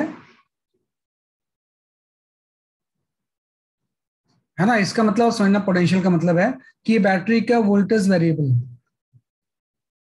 तो वोल्टेज हम इंक्रीज डिक्रीज कुछ भी कर सकते हैं, इंक्रीज डिक्रीज भी कर सकते हैं, पोलैरिटी भी चेंज कर सकते हैं, है ना, कि पोलैरिटी भी क्या कर सकते हैं इसलिए आपका चेंज कर सकते हैं, इंक्रीज डिक्रीज या कुछ भी कर सकते हैं इसमें। तो जब आपने ये ग्राफ बनाया तो करंट का पोटेंशियल वी के साथ ग्राफ आपका ऐसा आ गया। तो यहां से एक बड़ी इंपॉर्टेंट चीज आ गई कि इवन इफ पोटेंशियल जीरो है फिर भी यहाँ पे करंट है ना, कि इवन इफ पोटेंशियल फिर भी जीरो है फिर भी करंट है। तो ये कैसे हो सकता है कि पोटेंशियल जीरो है फिर भी करंट है ना भाई। आप ये देखो पोटेंशियल जीरो है तो करंट जीरो नहीं है, बल्कि करंट की तो कुछ वैल्यू है। उसके बाद आप पोटेंशियल बढ़ा रहे हो तो करंट बढ़ रही है, लेकिन एक स्टेज के बाद कांस्टेंट भी हो जाती है। इसको हम बोलते हैं I S, this is called as a saturation current,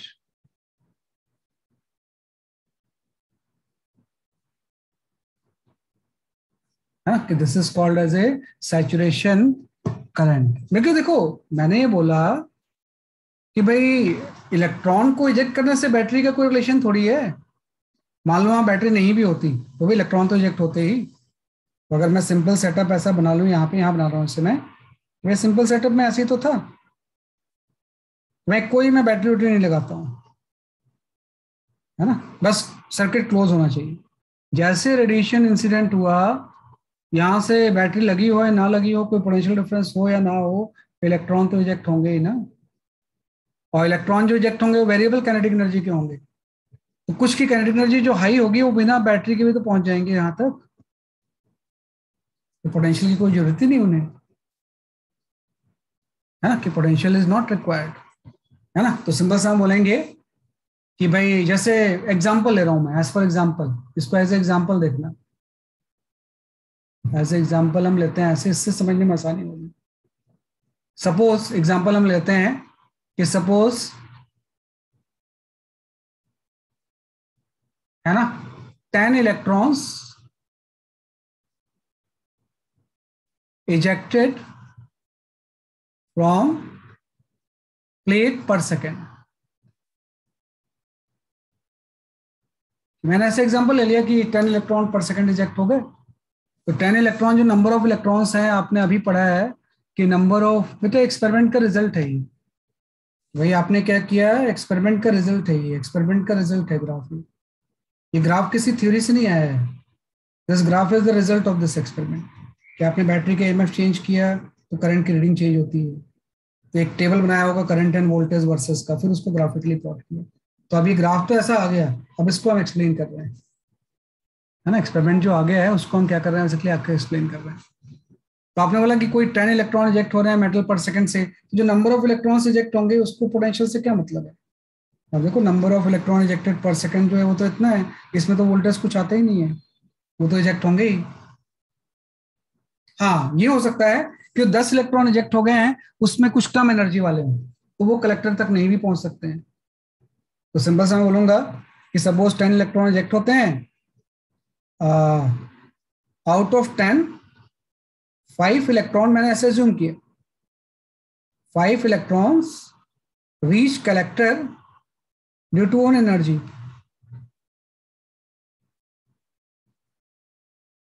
उसको किसी सपोर्ट की जरूरत ही नहीं है, जो 5 यहां से कलेक्टर हुआ है, 5 यहां तक पहुंच गए, तो 5 यहाँ पे पहुंच गए तो 5 के फ्लो की वजह से करंट होगी, इवन इफ वोल्टेज जीरो है। तो इसका रीजन वही कि वोल्टेज अगर जीरो भी है फिर भी कुछ करंट है, मतलब इलेक्ट्रॉन अपने अपनी हो ओन एनर्जी से पहुंच गए वहां पे। हाँ, बाकी 5 को पहुंचाने के लिए इलेक्ट्रिक फील्ड की जरूरत चाहिए आपको। तो आपने क्या किया, यहाँ पे एक नेगेटिव इस टर्मिनल को ले लिया और एक पॉजिटिव ले लिया, तो एक इलेक्ट्रिक फील्ड आ गई। इलेक्ट्रिक फील्ड की वजह से इलेक्ट्रॉन के ऊपर राइटवर्ड फोर्स लग गया, तो जो बाकी 5 नहीं पहुंच पा रहे थे वो भी पहुंचने लगेंगे। तो जैसे जैसे आप वोल्टेज बढ़ाओगे ना, हो सकता है कि 5 जो नहीं पहुंच पा रहे थे, अब हो सकता है कि 5 तो पहले पहुंच गए, अब हो सकता है 7 पहुंच जाएंगे, तो करंट बढ़ जाएगी। फिर 8 पहुंच गए, 9 पहुंच गए, पूरे 10 पहुंच गए। पूरे 10 पहुंचने के बाद क्या होगा, उसके बाद जितनी मर्जी आप बढ़ाओ, है ना, इंटेंसिटी ऑफ लाइट ने डिसाइड कर दिया कि कितने इलेक्ट्रॉन इजेक्ट होंगे। उसके बाद जितनी मर्जी आप करंट बढ़ाओ, क्या फर्क पड़ता है, पोटेंशियल बढ़ाओ, क्या फर्क पड़ता है। तो यहाँ पे करंट सैचुरेट आ जाएगी। तो सैचुरेशन करंट का मतलब ये हो गया, सैचुरेशन करंट आपकी इसलिए हो गई है बिकॉज ऑल ejected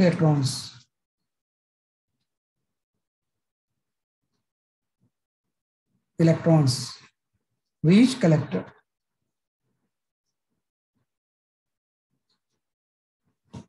है ना, कि सैचुरेशन करंट इसलिए हो गई है कि जितने भी इजेक्टेड इलेक्ट्रॉन्स हैं सारे यहाँ पे पहुंच गए कलेक्टर पे। तो अगर सब पहुंच गए, उसके बाद जितनी मर्जी आप पोटेंशियल बढ़ाओ, उससे बढ़ेगी करंट नहीं ना। तो ये तो हमने समझ लिया।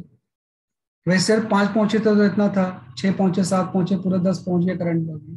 अब ये एक निगेटिव पोटेंशियल वाला ग्राफ आ गया, ये क्यों आया है ना। तो अब हमें आते हैं निगेटिव पोटेंशियल, कि भाई निगेटिव पोटेंशियल का मतलब क्या हो गया है। तो कोई बता सकता है कि नेगेटिव पोटेंशियल का मतलब क्या हो गया।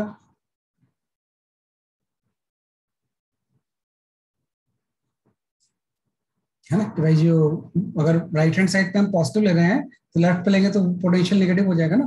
तो नेगेटिव पोटेंशियल का क्या मतलब हो गया। हाँ हाँ, वो बात करेंगे स्टॉपिंग पोटेंशियल की, सही बात है। तो यहाँ पे एक पोटेंशियल आ जाएगा, वो आपका नेगेटिव हो जाएगा। उसको मैं एक्सप्लेन करता हूँ, पहले आप इसको लिख लो।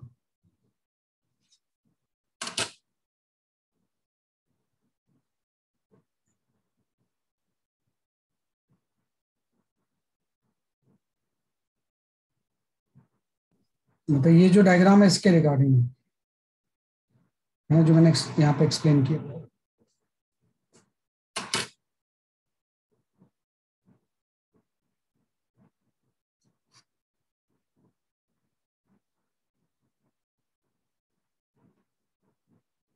ओके, सैचुरेशन करंट क्यों होगी, है ना, क्यों करंट सैचुरेशन होगी? Because all ejected electrons reach collector. Saturation current क्यों होगी? Because all ejected electrons reach collector.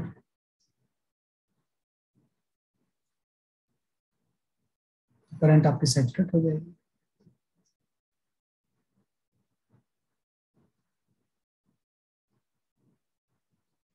अभी नेगेटिव पोटेंशियल मैंने बताया नहीं है, अभी नेगेटिव पोटेंशियल मैंने बताया नहीं।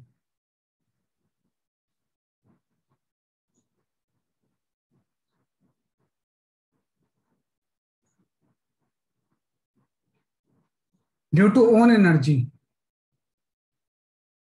This is due to own energy, अपनी एनर्जी की वजह से, उसको बैटरी की जरूरत ही नहीं।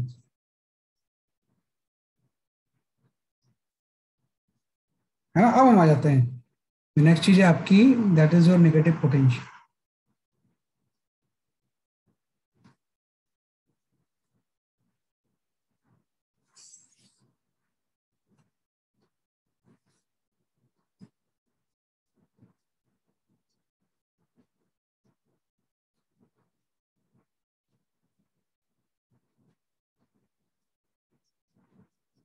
नेगेटिव पोटेंशियल का मतलब ये हो गया, polarity of battery is reversed, polarity of battery is reversed.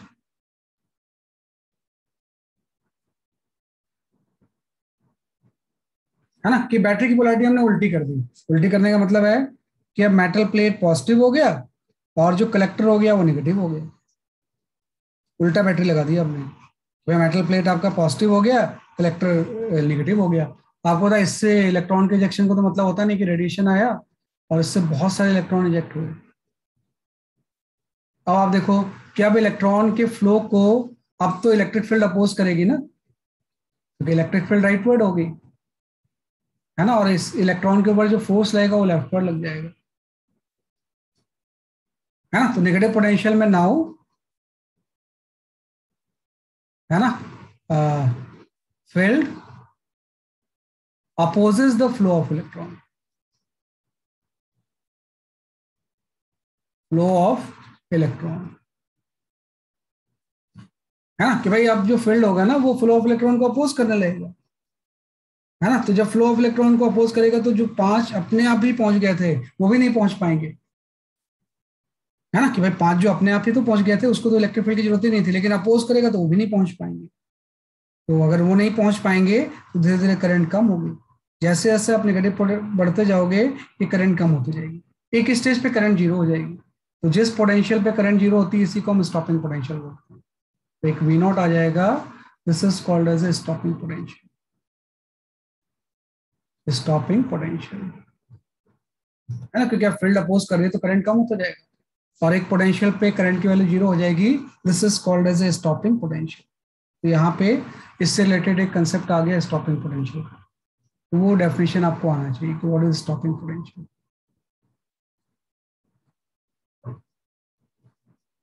है ना, तो stopping potential is the negative potential,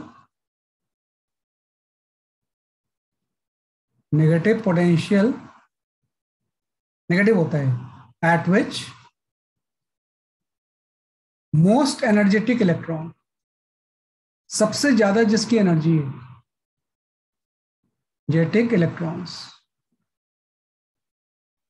fail to reach connector, fails to reach collector।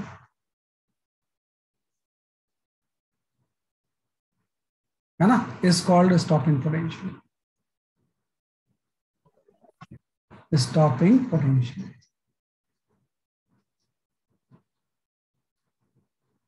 है ना, ये आपका है ना, तो stopping potential is the negative potential at which the most energetic electron fails to reach collector, is called stopping potential and current become zero। जब पहुंच ही नहीं पाया तो करंट का है कि करंट बिकम्स जीरो। है ना, तो हम ये बोलेंगे भाई जो यहां से मोस्ट एनर्जेटिक इलेक्ट्रॉन निकला था जिसकी काइनेटिक एनर्जी मैक्सिमम थी, है ना, ये कलेक्टर तक नहीं पहुंच पाया, तो एनर्जी फिर कहाँ चली गई भाई? ये धीरे धीरे इसकी स्पीड कम होती जाएगी, ये कलेक्टर के पहले रुक गया, तो एनर्जी कहाँ चली गई है भाई? एनर्जी गायब तो नहीं हो सकती ना भाई, इसकी काइनेटिक एनर्जी कुछ थी यहाँ पे, अब ये धीरे धीरे फील्ड ने अपोज किया तो रुक गया, तो एनर्जी किस में कन्वर्ट हो गई? कोई बता सकता है क्या?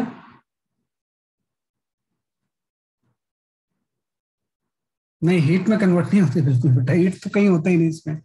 हाँ, इलेक्ट्रोस्टैटिक पोटेंशियल एनर्जी, है ना, कि जो एनर्जी कन्वर्ट हो गई है वो फील्ड के अगेंस्ट वर्क में कन्वर्ट हो गई है, उसको हम इलेक्ट्रिक पोटेंशियल एनर्जी बोलते हैं। भाई जो भी काइनेटिक एनर्जी थी फील्ड के अगेंस्ट वर्क में कन्वर्ट हो गई है, तो उसी को हम बोलते हैं it will convert into the EV not, और ये ईवी नॉट जो होगा वो इलेक्ट्रिक पोटेंशियल एनर्जी हो जाएगा, पोटेंशियल एनर्जी। मतलब ध्यान रखना कि जो के मैक्स था ना उसको हम ईवी नॉट भी लिख सकते हैं, where V naught is the stopping potential. यहाँ पे वी नॉट क्या है, बेसिकली आपका स्टॉपिंग पोटेंशियल,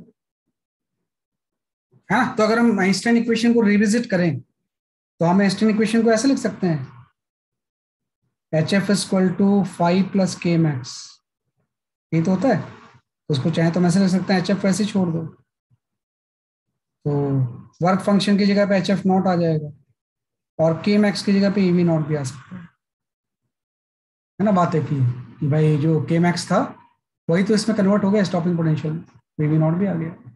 या एच एफ को हम लिख सकते हैं यहाँ पे SC/λ, या आपका हो जाएगा SC/λ0 प्लस ईवी नॉट। सारे एक ही चीज है, ये सारे एक ही फॉर्म इक्वेशन के डिफरेंट डिफरेंट फॉर्म्स हैं। मेन इक्वेशन तो ये होता है, इसमें फाइव की जगह पे ये पुट कर दिया, यहाँ ये पुट कर दिया, और फ्रीक्वेंसी इक्वल टू C/λ ही तो होता है ना। तो यहाँ पे SC/λ0 आ गया, SC/λ आ गया। λ0 को हम बोलेंगे cut off potential, cut off wavelength, है, जैसे यहाँ पे थ्रेशोल्ड फ्रीक्वेंसी है, ये थ्रेशोल्ड वेवलेंथ हो जाएगी, है ना। तो ये आइंस्टाइन इक्वेशन के डिफरेंट फॉर्म है।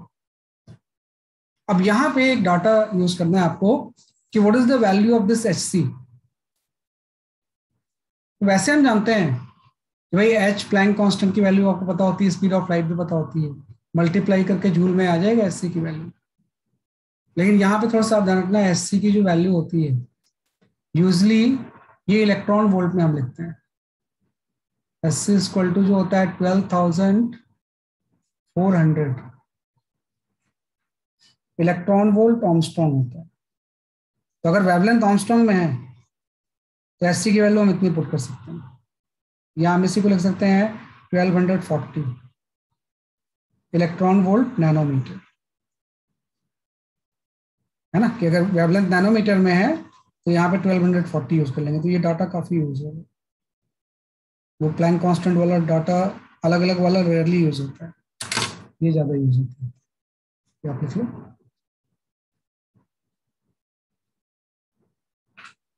तो ये इसकी बेसिक थ्योरी है, ग्राफ और भी है लेकिन अभी हम यही पढ़ रहे हैं कभी।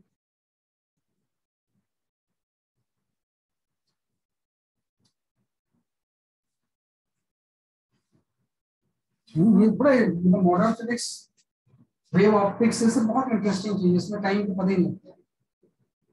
जैसे हम 11th में सोचते हैं ना कि वो पुली सिस्टम ही फिजिक्स है, ऐसा नहीं है, है ना। पुली सिस्टम तो न्यूटोनियन मैकेनिक्स का बहुत छोटा सा पार्ट है।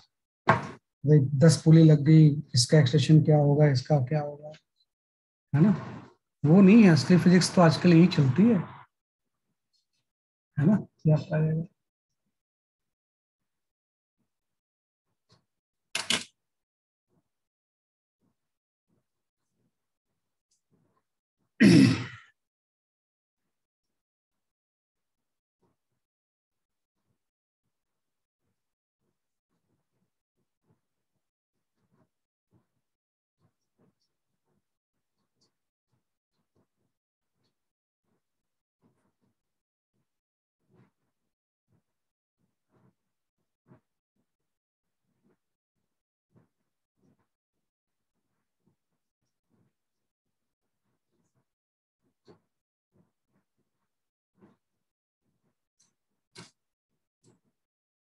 ठीक है, तो ये डिफरेंट फॉर्मूले के along विथ दैट आपका जो था फोटो करंट का एक्सप्रेशन, ये इसमें फॉर्मूला है। इलेक्ट्रॉन वोल्ट आर्मस्ट्रॉन्ग नैनोमीटर है बेटा, ये 1240 इलेक्ट्रॉन वोल्ट नैनोमीटर।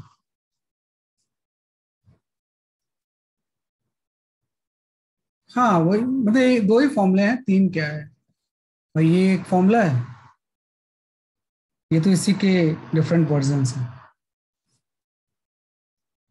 है ना, इसी के क्या है जैसे कि आपके डिफरेंट वर्जन हैं।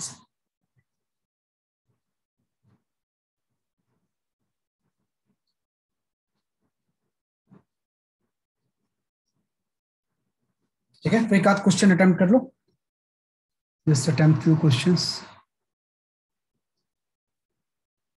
बेटा एस सी इक्वल टू ये लिखा है मैंने, देखो एस सी में क्या होता है ना, एस सी की वैल्यू जो होती है ये 12,400 unit is electron volt Armstrong.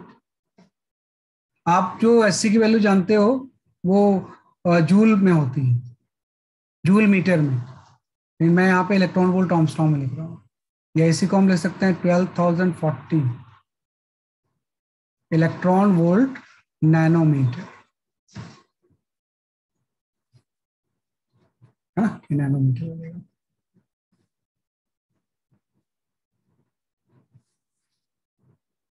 है ना, या तो I share one question, try to solve it.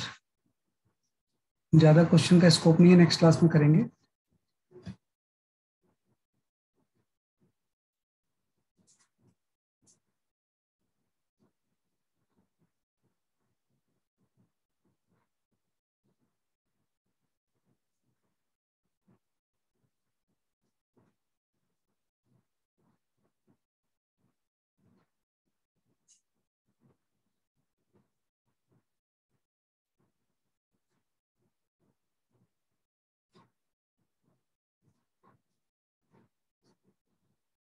हाँ ये कर सकते हो।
भूमि, your answer is correct.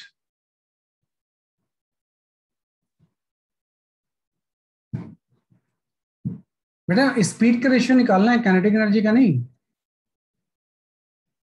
Maximum speed का रेशियो निकालना है। रिया, योर आंसर इज करेक्ट। कुछ लोग एक डिफरेंट ऑप्शन दे रहे हैं, उन्होंने एक्चुअली काइनेटिक एनर्जी का रेशियो निकाल लिया है। आशी, your answer is correct. Arya, your answer is correct.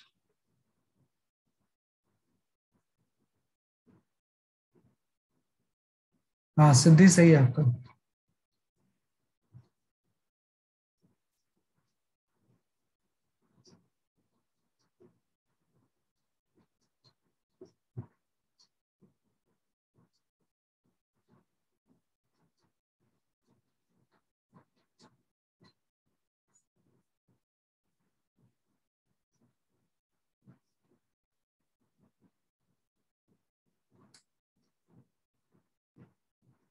Atharva सही है आपका answer.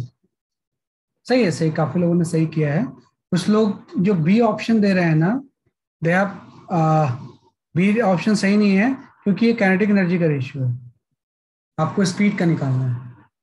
This is the ratio of K1/K2, है ना। लेकिन आपको जो निकालना है वो किसका निकालना है, स्पीड का, तो इसका अंडर सही हो जाएगा। इकरा सही है आपका आंसर, है ना। तो आप आइंस्टाइन इक्वेशन लिख लो यहाँ पे, HF equal to 5 + K max, यही तो होता है ना। हिमांशु सही है आपका आंसर। तो पहले केस में इसने बोला है कि फोटोन की एनर्जी 1 इलेक्ट्रॉन वोल्ट है, यहाँ पे 1 लिख लिया आपने, है ना। वर्क फंक्शन इज 0.5, तो K1 की वैल्यू आ गई, K1 की वैल्यू 0.5 इलेक्ट्रॉन वोल्ट आ गई फर्स्ट केस में। सेकेंड केस में फोटोन की एनर्जी चेंज हो गई, 2.5 हो गई। वर्क फंक्शन तो मेटल प्लेट का सेम ही रहता है, वो तो चेंज किया नहीं आपने, तो 0.5 + K2 आ गया। यहाँ से K2 की वैल्यू जो आ गई वो आपकी 2 इलेक्ट्रॉन वोल्ट आ गई, है ना। तो अगर मैं यहाँ पे K1/K2 निकालूं, तो K1 की वैल्यू 0.5 है, और ये आपका 4 है, तो ये सॉरी ये आपका 2 है, तो इससे 1/4 आ जाएगा। 1/4 का मतलब आप देखो, अरे 1/4 तो आ गया, बी ऑप्शन सही है, लेकिन ये सही नहीं है ना क्वेश्चन में वो। हाँ सही बात है, अच्छी सही बोल रहे हो। शालिनी सही है आपका आंसर। आपको तो रेशियो निकालना है मैक्सिमम स्पीड का, तो मैक्सिमम स्पीड काइनेटिक एनर्जी की वैल्यू ½ mv² होती है, मतलब K1/K2 का मतलब V1/V2 का स्क्वायर हो जाएगा, इक्वल टू 1/V2। यहाँ से V1/V2 की वैल्यू 1:2 हो जाएगी, तो सी ऑप्शन इज करेक्ट, है ना, किसी ऑप्शन सही है, बिल्कुल सही है, 1:2। सौरभ सही है आपका आंसर। ठीक है, तो आज हमने बेसिकली आपका, we have covered the photoelectric effect, है ना। तो दैट्स ऑल फॉर टुडे, है ना। बाकी नेक्स्ट क्लास में पढ़ेंगे after major test. Okay, bye bye.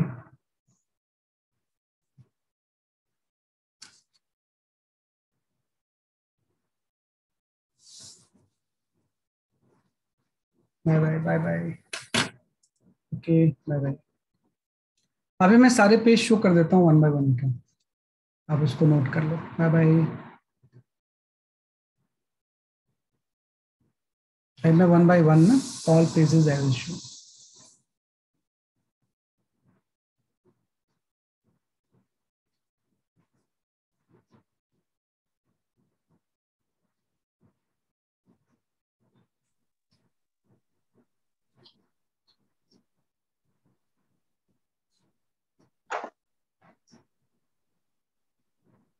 हाँ बेटा, जो जिन्होंने कर लिया है, वो they can leave the meeting. जिन्होंने नहीं लिखा है उनके लिए मैं शो कर दे रहा हूँ पेज।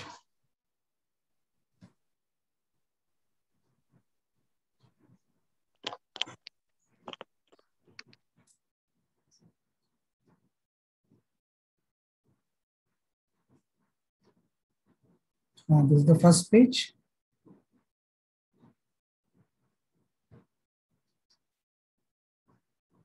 सेकंड,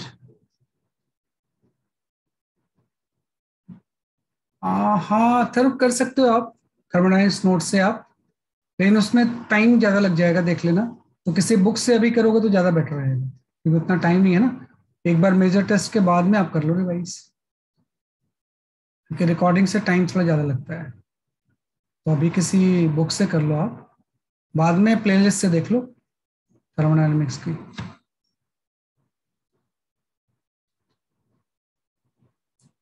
हाँ, मेजर टेस्ट के बाद जरूर आप कर लोगे, तब तक तो मैं सारी प्लेलिस्ट बना लूंगा, उससे आप रिवाइज कर सकते हो।